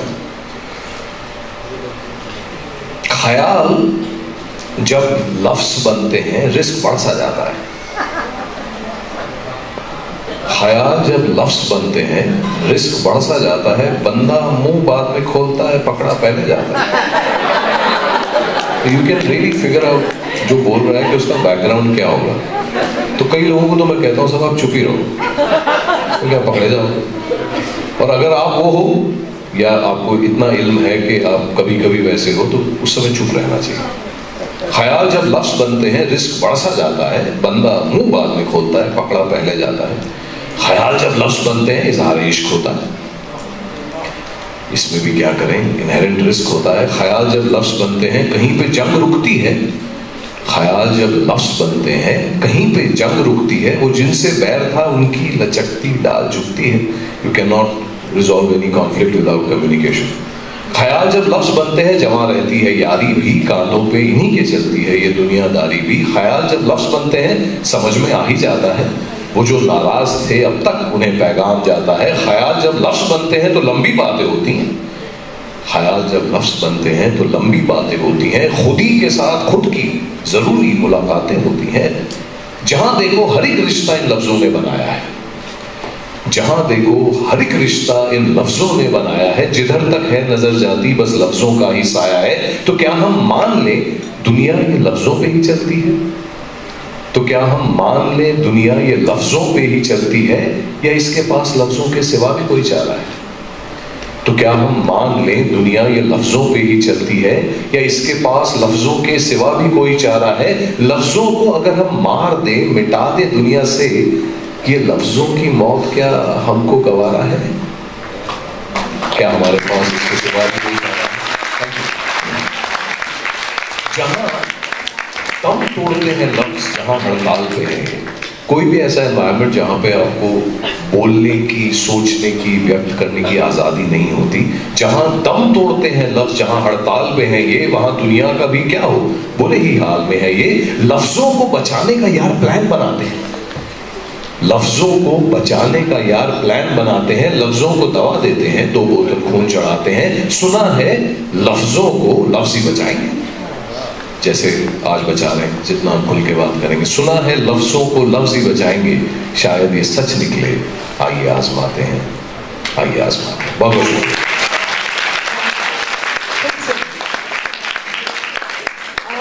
क्योंकि हम इतने सारे यंग स्टूडेंट्स के बीच में बैठे हैं तो मुझे लगा कि दोस्ती इस उम्र में बहुत प्यारी, बहुत ही प्यारी। दोस्ती पर वो एक सूफी कलाम भी है कि आपा दोनों रुस बैठे ता मनावे कौन वे। तो कौन करेगा वो पहल? कौन कहेगा पहले माफ कर दीजिए? कौन कहेगा चल दोबारा कैंटीन चलते? तो आपकी बहुत सुंदर नज़्म-नुमा आइटम है जिसे आप कहते हैं शुक्रिया। तो अगर आप वो बच्चों के सामने कह पाए। शुक्रिया तो मेरे पास इस समय नहीं है, लेकिन मैं कुछ मिलती जुलती सुना देता हूँ। उससे पहले, क्योंकि हम रिलेशनशिप से लिंक्ड बातें कर रहे हैं, तर्के ताल्लुकात का मतलब होता है जब ताल्लुकात मतलब रिश्ते, तर्के ताल्लुकात मतलब जिन रिश्तों के बीच में खलल आया, you are not talking to each other. तर्के ताल्लुकात पे रोया न तू न मैं। तर्के ताल्लुकात समझ में आ गया ना? तर्के ताल्लुकात पे रोया न तू न मैं, लेकिन ये क्या कि फिर कभी सोया न तू न मैं। पीछे ऐसे सब समझा। तर्के ताल्लुकात क्या होता है? याद रखना। The more language you know, the more you'll be able to understand. So तर्के ताल्लुकात पे रोया न तू न मैं, लेकिन ये क्या कि फिर कभी सोया न तू न मैं। हमारे बहुत सारे रिश्ते are worth preserving, are worth investing. Specially friendships that you going to make today. और कई बार तुम्हें ना अपने सर्कल में लगता होगा यार these are not the kind of guys I want to hang around with, this is not, you know, I don't want to be seen with these guys. And I can tell you this, the greatest friends you will have throughout your life are the relationships that you were to make during this time, you know, in school, in college and whatever. Then the world takes over और फिर वो हम ज़रूरती रिश्ते रखने लगते हैं। मैं आपको एक छोटी सी नज़्म-नुमा आइटम सुनाता हूँ। नज़्म-नुमा आइटम इसको इसलिए बोलता हूँ क्योंकि मैंने जब नया नया लिखना शुरू किया 5-6 साल पहले, तो जब मैंने पहली बार कुछ डाला तो मैंने कहा साहब ये नज़्म है, वो मैंने YouTube पे डाल दिया, वो किसी के पास पहुंची, वो लखनऊ में पढ़ाती थी, उन्होंने कहा साहब ये तो नज़्म नहीं है। मैंने कहा जी तो मुझे लगा नज़्म है, मैंने इसलिए नज़्म बोल दिया। नहीं नहीं आप इसको नज़्म मत बोलिए। मैंने कहा जी कविता बोल के, नहीं नहीं ये ना कविता का भी स्ट्रक्चर नहीं है, आप कुछ भी डाल देते हो। मैंने कहा शेर, कहती खबरदार, शेर तो बहुत ही मतलब यू नो साइंटिफिक होता है। तो मैंने कहा क्या बोलूं, कि आप अपनी ना इन चीज़ों का आइटम बोला। तो मैंने उसके बाद डर के मारे कभी अपनी किसी चीज़ को नज़्म नहीं बोला, मैं बोलता हूँ नज़्म नुमा आइटम। मतलब मैंने नज़्म कहने की कोशिश की थी, वो बन गई आइटम। तो एक आपको नज़्म नुमा आइटम सुनाता हूँ, मुलाहिज़ा फरमाइए।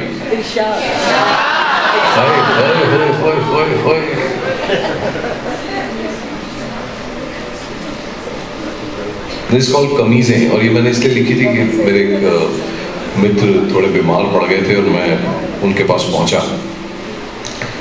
तो उस समय 5-6 साल पहले Facebook was very popular, just like Instagram is popular now.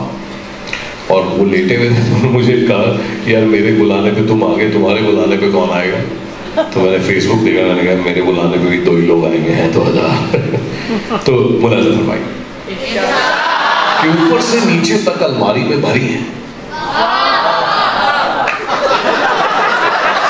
अच्छा सुनो, मैं तुम्हें बताऊंगा वाह वाह कहाँ बोलना है। तो मान लो मैंने ना 2-3 लाइनें पढ़ी और मैंने ऐसे करके तुम्हारी तरफ देखा, फिर बोलना वाह वाह। ऐसा नहीं कि मैं नीचे पढ़ा तो वाह वाह शुरू किया। ये पता है कौन सा वाला वाह वाह है? कि अंकल अब घर जाओ। तुम्हारे जैसे हमने बहुत देखे, जितनी जल्दी वाह वाह बोलेंगे उतनी जल्दी तुम निपटोगे। और बेटा मैं कहीं नहीं जाने वाला जब तक मेरा टाइम नहीं हुआ। तो अब वाह वाह कैसे करोगे? मैं देखो मान लो मैंने ऐसे किया।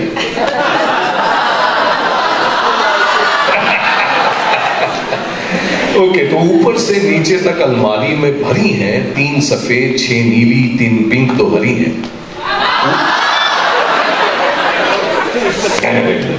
Come on, they have the right.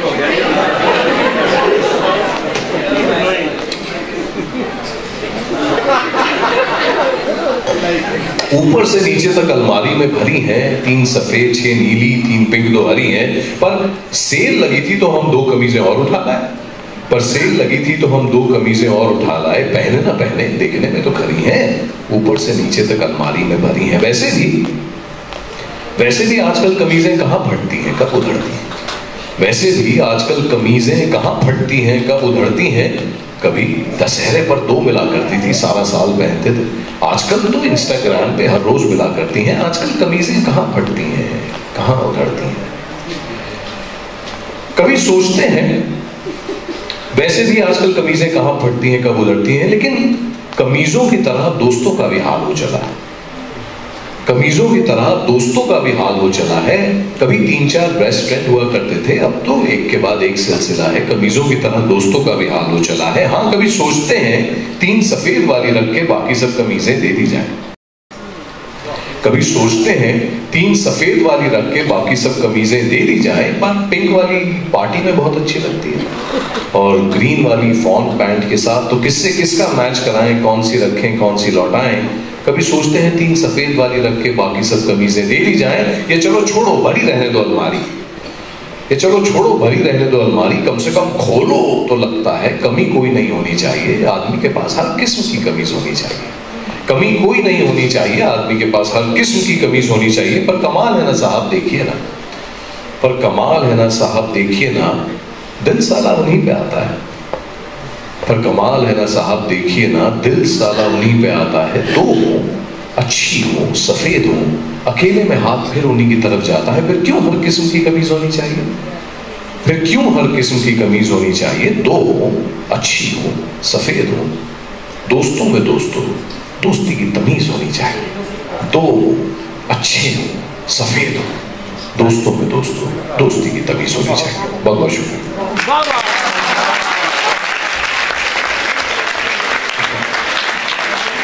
तो यहाँ बैठे सारे बच्चे ये एग्री करेंगे कि माँ जैसा कोई नहीं, तो चाहे वो लड़का हो चाहे वो लड़की हो, any boy or girl is very very close to their mother, और बहुत ही खूबसूरती से। लेकिन हमारे लिए कहना ना बहुत मुश्किल हो जाता है कई बार शब्दों में। माँ जो हमारे लिए करती है हम उनको उन शब्दों में व्यक्त नहीं कर पाते।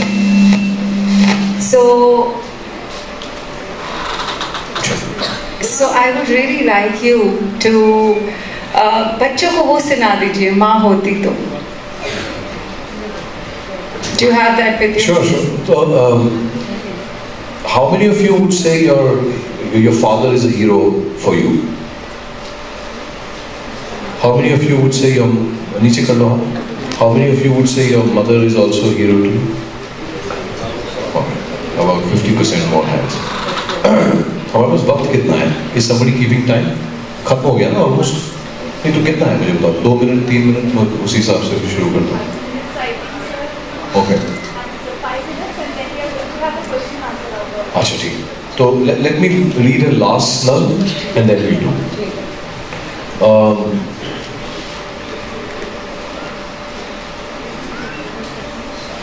This one is called माँ की बारी and we'll end with that, okay? तो my mother is of course old. अगर मैं ऐसा दिख रहा हूँ तो मेरी माँ कैसी होगी, right? And she gave me birth when she was the legal age to give birth. As a son, I'm extremely protective of her naturally, and हमारी माँ जिस जनरेशन से आती है, हमारे घर के नौकर वॉकर तो थे नहीं, बेचारी सारा काम खुद करती थी।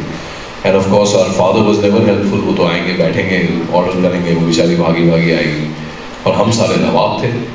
तो my mother of course you know फिलहाल उनके थोड़े घुटने खराब हैं, थोड़ी याददाश्त जा रही है। This I wrote on the day कि मैंने अपनी माताई को थोड़ा ऊंचा बोल दिया था। मैं यूजुअली बोलता नहीं हूँ, बहुत इरिटेट हो रहा था, मस्ट बी डूइंग समथिंग, वो बार बार कुछ कह रही थी, तो I said something and this is the result of that. मुलाहिजा फरमाइए कि ऐसा नहीं है कि मैंने माँ से कभी बदतमीजी से बात की हो, ऐसा नहीं है कि मैंने माँ से कभी बदतमीजी से बात की हो या कभी ऊंची आवाज की हो, ऐसा नहीं है कि घर पे कभी उल्टे हालात किए हो या हरकतें ड्रामेबाज की हो, कभी ऊंची आवाज की हो। माँ को मेरे होते हुए कोई कुछ नहीं कह सकता, जो कहना है मुझसे कहो। थोड़ा कम समझने लगी है तो क्या, जो कहना है सूझबूझ से कहो, पहले मुझसे कहो। पर कभी कभी बड़ा इरिटेट करती है यार, पर कभी कभी बड़ा इरिटेट करती है, एक ही बात बार बार दोहराती है। अभी तो कहा खाना नहीं खाना, अभी तो कहा खाना नहीं खाना, फिर क्यों थाली लेकर चली आती है? उसका दिल रखने के लिए फिर खाना पड़ता है। खुद तो सुबह शाम वॉक कराती है, मेरी तो जाने क्यों पड़ाती है, थाली लेकर चली आती है। भूलने लगी है बेचारी, शायद उम्र भी हो चली है, भूलने लगी है बेचारी, शायद उम्र भी हो चली है, पर जैसे बचपन में हुआ करती थी आज भी उतनी ही मन चली है। माँ की थोड़ी उम्र हो चली है। ये जो बार बार एक ही चीज पूछती है, बस यही परेशानी है। ये जो बार बार एक ही चीज पूछती है, बस यही एक परेशानी है। अभी तो कह कर गई, फिर दोबारा फिर वही, बस यही खींचातानी है, एक ही परेशानी है। तू कितने बजे आएगा, खाना क्या घर पे खाएगा? तू कितने बजे आएगा, खाना क्या घर पे खाएगा? माँ के ये पूछने पर मैंने एक दिन लॉजिक लगाया, बोला माँ एक बात कहनी है, आप बार बार एक ही चीज क्यों दोहराते हो यार? आप बार बार एक ही चीज क्यों दोहराते हो? क्या याद नहीं रहता? क्या बात है? अभी तो कह के क्या लेट हो जाऊंगा, फिर पूछने चले जाते हो। एक बार बार बार क्यों दोहराते हो? माँ को शायद ये बात भी समझ में नहीं आई, माँ को शायद ये बात भी समझ में नहीं आई। पता नहीं सुना नहीं सुना, थोड़ी देर में एग्जैक्ट वही सवाल लेकर फिर चली आएगी। तो कितने बजे आएगा, खाना क्या घर पे खाएगा? पिताजी लेकिन मुझे भी माँ को भी जानते हैं, पिताजी लेकिन मुझको भी माँ को भी जानते हैं। पहले मैं छोटा था, अब माँ हो रही है, उम्र के निशान अच्छे से पहचानते हैं। पिताजी मुझे भी माँ को भी जानते हैं, पहले मैं छोटा था, अब माँ हो रही है, उम्र के निशान अच्छे से पहचानते हैं। बोली पड़े बेटा, याद है हमारी छत के सामने से जो बिजली की तारें जाया करती थी, उन पर अक्सर कौवे आके बैठ जाते थे। जब भी आते थे तेरा एक ही सवाल होता था और हम दोनों तुझे एक ही जवाब बताते थे, कोई मेहमान आने वाला है शायद। कई बार तू दिन में 10-10 बार यही सवाल करता था और तेरी माँ और मैं हर बार तुझे यही समझाते थे, कोई मेहमान आने वाला है शायद। न तूने पूछना बंद किया ना हमने बताना, न तूने पूछना बंद किया ना हमने बताना। सवाल ही तो था, दे दिया जवाब, क्या समझाना क्या जताना। ना तूने पूछना बंद किया ना हमें बताना। जो छोटा होता है ना बेटा, बड़े को उसके साथ पेशेंट होना पड़ता है। जो छोटा होता है ना बेटा, बड़े को उसके साथ पेशेंट होना पड़ता है। यही लगाव है, यही प्यार है, यही दुनियादारी है। चल यही समझ ले, बिजली की तारों पे फिर से कौवे आए हैं। पहले तेरी बारी थी, अब माँ की बारी।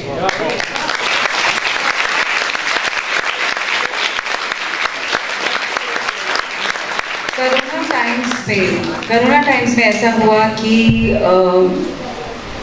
ऑब्नॉक्शियसली ऑप्टिमिस्टिक जो है वो पंछी जी को कहा गया, क्योंकि उन्होंने बिना रुके एक के बाद एक बहुत सारी पॉजिटिव वाइब्स फैलाई अपनी कविताओं से, अपनी बातों से, अपने लफ्ज़ों से। और ये कहा गया कि कोरोना टाइम्स में तुम इतनी पॉजिटिविटी कहाँ से लाते हो। तो मैं ये कहूँगी कि आपके शब्दों ने बहुत सारे लाइव्स को बहुत तरीके से छुआ है। और सर ने ना सिर्फ कविताएं कही, बल्कि अपने शब्दों के माध्यम से बहुत सारे ऐसे प्रोजेक्ट्स पे काम किया जिन्होंने बहुत सी लाइफ्स को छुआ, जैसे the sunshine project and the Jai Hind project he is already working on. हम आई थिंक कल उस पर सर डिटेल में बात करेंगे। और सबसे पहले हमारे शहर में आपका बहुत बहुत बहुत बहुत स्वागत है। और बहुत शुक्रिया अदा करना चाहूँगी गुलशन मैम का कि आज उन्होंने मुझे ऐसे रूबरू के बिठाया जिनकी कविताएं हम बहुत सुनते हैं। और मिसेस कुलवंत कौर से कहना चाहूँगी कि हर सेशन में आप खुद डीपली इन्वॉल्व हुई, आपने सारा प्रोग्राम खुद क्यूरेट किया, which is very very beautiful. Thank you so much for all these students. Thank you so much. And thank you for being such a wonderful moderator and you know, आप खुद कितना अच्छा बोलते हैं, एक बार जोरदार ताकि इनके ये शहर मुझे ऑलरेडी जानता है, तो आज हम बहुत खुश हैं कि हम आपको सुन रहे हैं।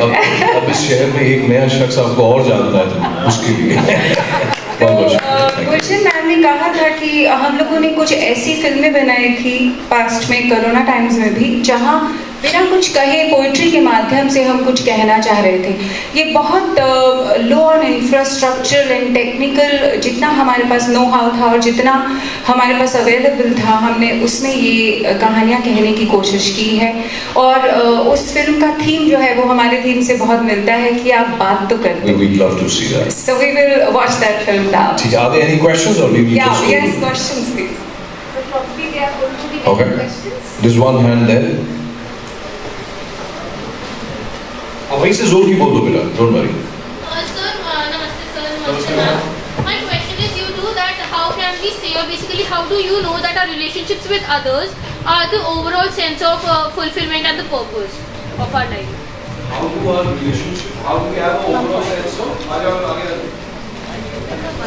if somebody has another question, जल्दी से आ जाओ, we only spend a minute each.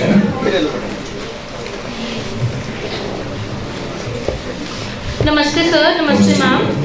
Sir, my question is that how do you know, or how can we say that our relationships with others contribute to the overall sense of purpose and fulfillment? तुमने बुद्ध भगवान का नाम सुना? Yes sir. तुम्हें पता वो घर से भाग गए थे? Yes sir. ये जवाब तो बेटा उनके पास कुछ बुरा नहीं था। कहने का मतलब है कि you know it's a very very large question that you asked. I don't have a very good answer to it.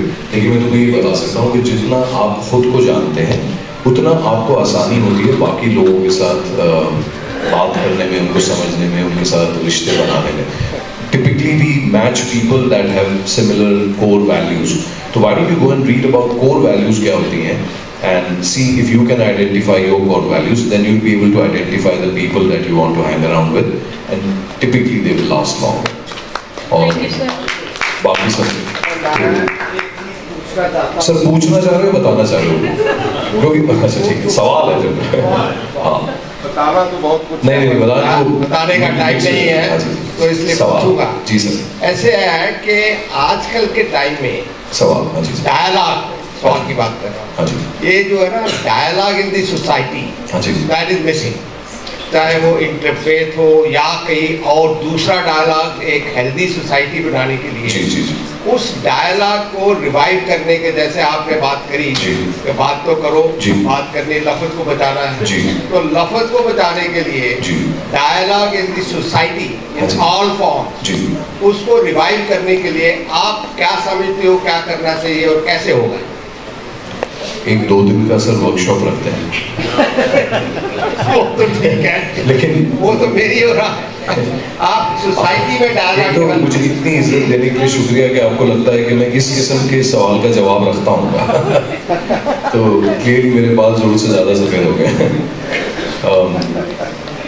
मैं कम्युनिकेशन का रिसर्चर हूँ जी, तो मैं स्टूडेंट हूँ, मुझे सिर्फ 2-3 चीज़ें मालूम है, वो मैं आपको बता देता हूँ।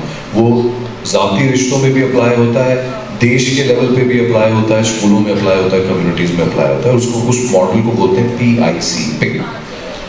P से बनता है पार्टनरशिप, I से बनता है इंटीमेसी, C से बनता है कंपेनियनशिप। जब आप किसी से बात करते हैं तो पार्टनरशिप का मतलब है कि क्या मैं आपकी ग्रोथ में इंटरेस्टेड हूँ और आप मेरी ग्रोथ में इंटरेस्टेड हैं, तब हम अच्छे पार्टनर हैं।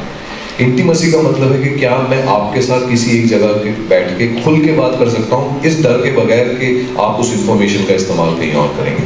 और कंपेनियनशिप का मतलब है कि क्या मैं और आप कुछ ऐसी चीज़ें एंजॉय करते हैं जो दोनों को पसंद है। जब इन 3 चीज़ों पे लोग फोकस करते हैं, अगर मैं और आप एक दूसरे की ग्रोथ में इंटरेस्टेड हैं, मैं आपको ट्रस्ट करता हूँ कि साथ मेरी कहीं भी बात सरदार जी बाहर जाके नहीं बोलेंगे, फ़ायदा नहीं उठाएंगे, और मैं और आप दोनों शाम को पैक पीते हैं, 2 बड़े मज़े आते हैं, तो हो नहीं सकता कि हमारे रिश्ते न चलें। तो आप जब भी किसी को देखते हैं तो आप उसको सोच के देखिए कि यार मेरी पार्टनरशिप, इंटीमेसी और कंपेनियनशिप इस शख्स के साथ कैसी है, और अगर इन तीनों में से किसी में कमी है तो मेरे को कहाँ इन्वेस्टमेंट करनी है। यूजुअली आपकी रिलेशनशिप बढ़ जाती है। और यही चीज़ interfaith Pakistan, Hindustan, China, America, ये सब पे अप्लाई होती है। And this is the closest model that I been able to find, and this is because I teach this to leaders in organisations. मेरे को इतना ही पता है सर, मैं ही बता। चलो आज शाम के पैक का प्रोग्राम बनाते हैं।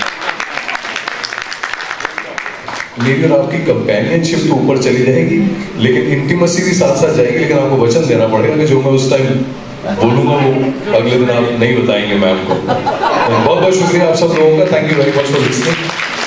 बस वॉच कीजिए। Thank you so much. Thank you so much, sir. I think our audience definitely is going to think my jawline is actually paining. What about you? It was a fun-filled laughter session. More than that, it was an enriching session. Sir Shri Vineet Panchi ji, sir Shri Vineet Panchi ji का बहुत बहुत thank you sir. हम बहुत आभारी हैं और we really want इस session का नाम आप बात तो करते नहीं होना चाहिए था। It should have been आप बात तो करते रहते। Do you agree? Sir, thank you so much, sir. Thank you so much. It was a wonderful session. May I please request the school's vice chairman, sir, Ma'am Amal Kulwant Singh ji, and Madam Principal, to felicitate our very beautiful, elegant moderator, Ma'am Mrs. Nisha Luthra. So, oh my God! So that's a standing ovation. A huge round of applause for this wonderful session. So we have Ma'am Mrs. Nisha Luthra, and we have Sir. Sir, what do I say? क्या बोलूँ आप मुझे बताओ? Panchi ji, Panchi or Panchi ji. So we have Sir Panchi ji with us, and he's being. Sir, this is a small token of felicitation and our regard for you. Thank you so much, sir. I hope we all had a wonderful time. Do you agree, students? Yes. So more than that, we have to learn also relationships are very important. We have to have strong relationships.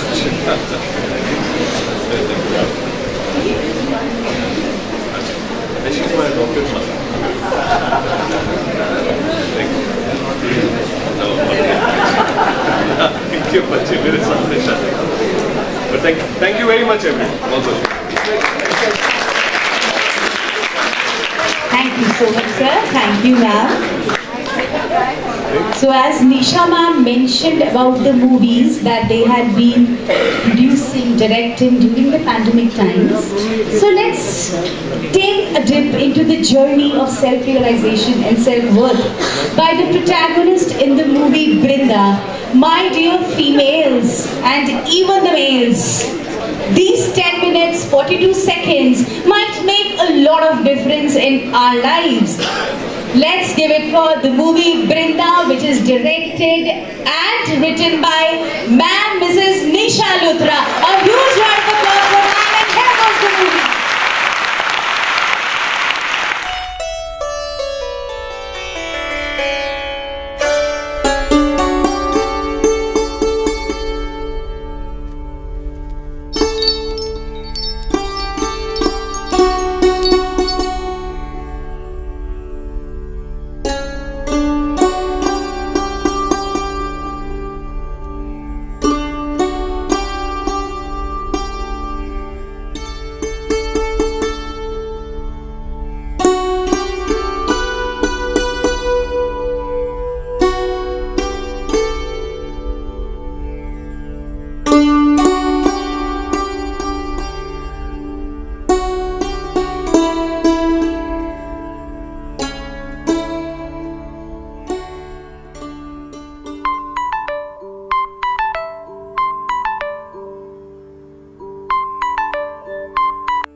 crispy gobi paratha with kadak masala chai. Someone interested?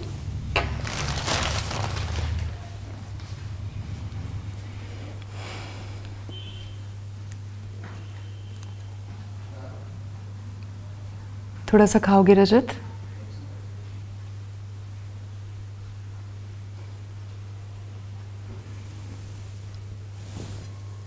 Rajat?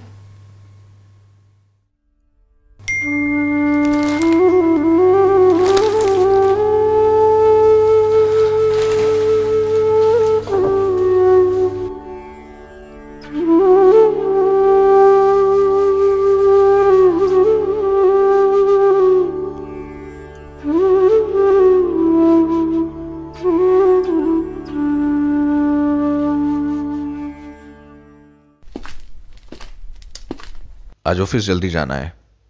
I'll see you in the evening. थोड़ा late हो जाएगा as we have office dinner after meeting.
आरती, आज lunch रहने देना।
वो जो बाहों में भर ले जब भी मैं घर आऊं, वो जो नाचे जब मैं गुनगुनाऊं, वो जो थाम ले मेरा हाथ जब मैं दुनिया के शोर से डर जाऊं, वो जो गाए लोरी और मैं चुपचाप उसकी बाहों में सो जाऊं, जिसे ढूंढा दर बदर वो तो था मेरा ही साया, वो था मेरा ही ज़मीर, जिसे उठाया गले लगाया फिर तैयार किया, बहलाया फुसलाया, वो जो खोजने पर भी कहीं बाहर ना मिल पाया, देखा आईना जब तो उसे सामने खड़ा पाया, तो उसे सामने खड़ा पाया।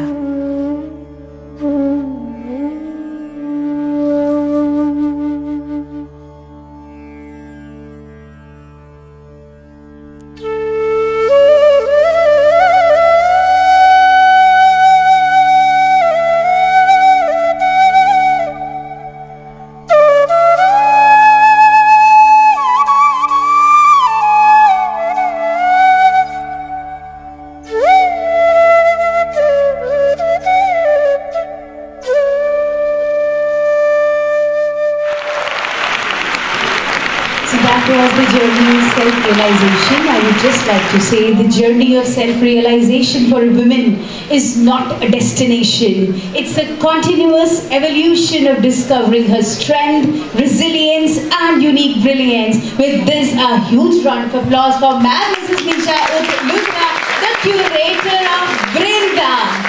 Thank you so much, ma'am, for bringing forth this beautiful idea. Thank you so much.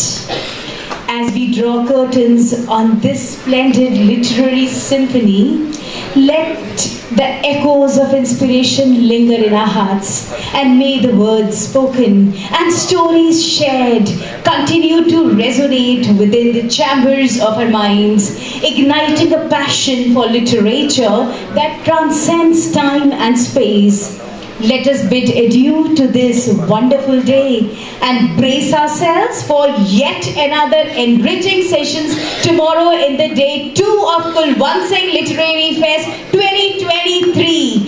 Thank you everyone for being a part of this literary journey. Thank you so very much.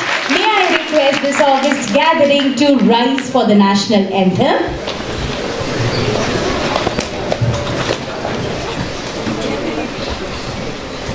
Jana Gana मन अधिनायक जय हे भारत भाग्य विधाता पंजाब सिंध गुजरात मराठा द्राविड़ उत्कल बंगा विंध्य हिमाचल यमुना गंगा उच्चल जलधि तरंगा तव शुभ नामे जागे शुभ आशीष मांगे गाहे तब जय गाथा जन गण मंगल दायक जय हे भारत भाग्य विधाता जय हे जय हे जय हे जय जय जय जय हे।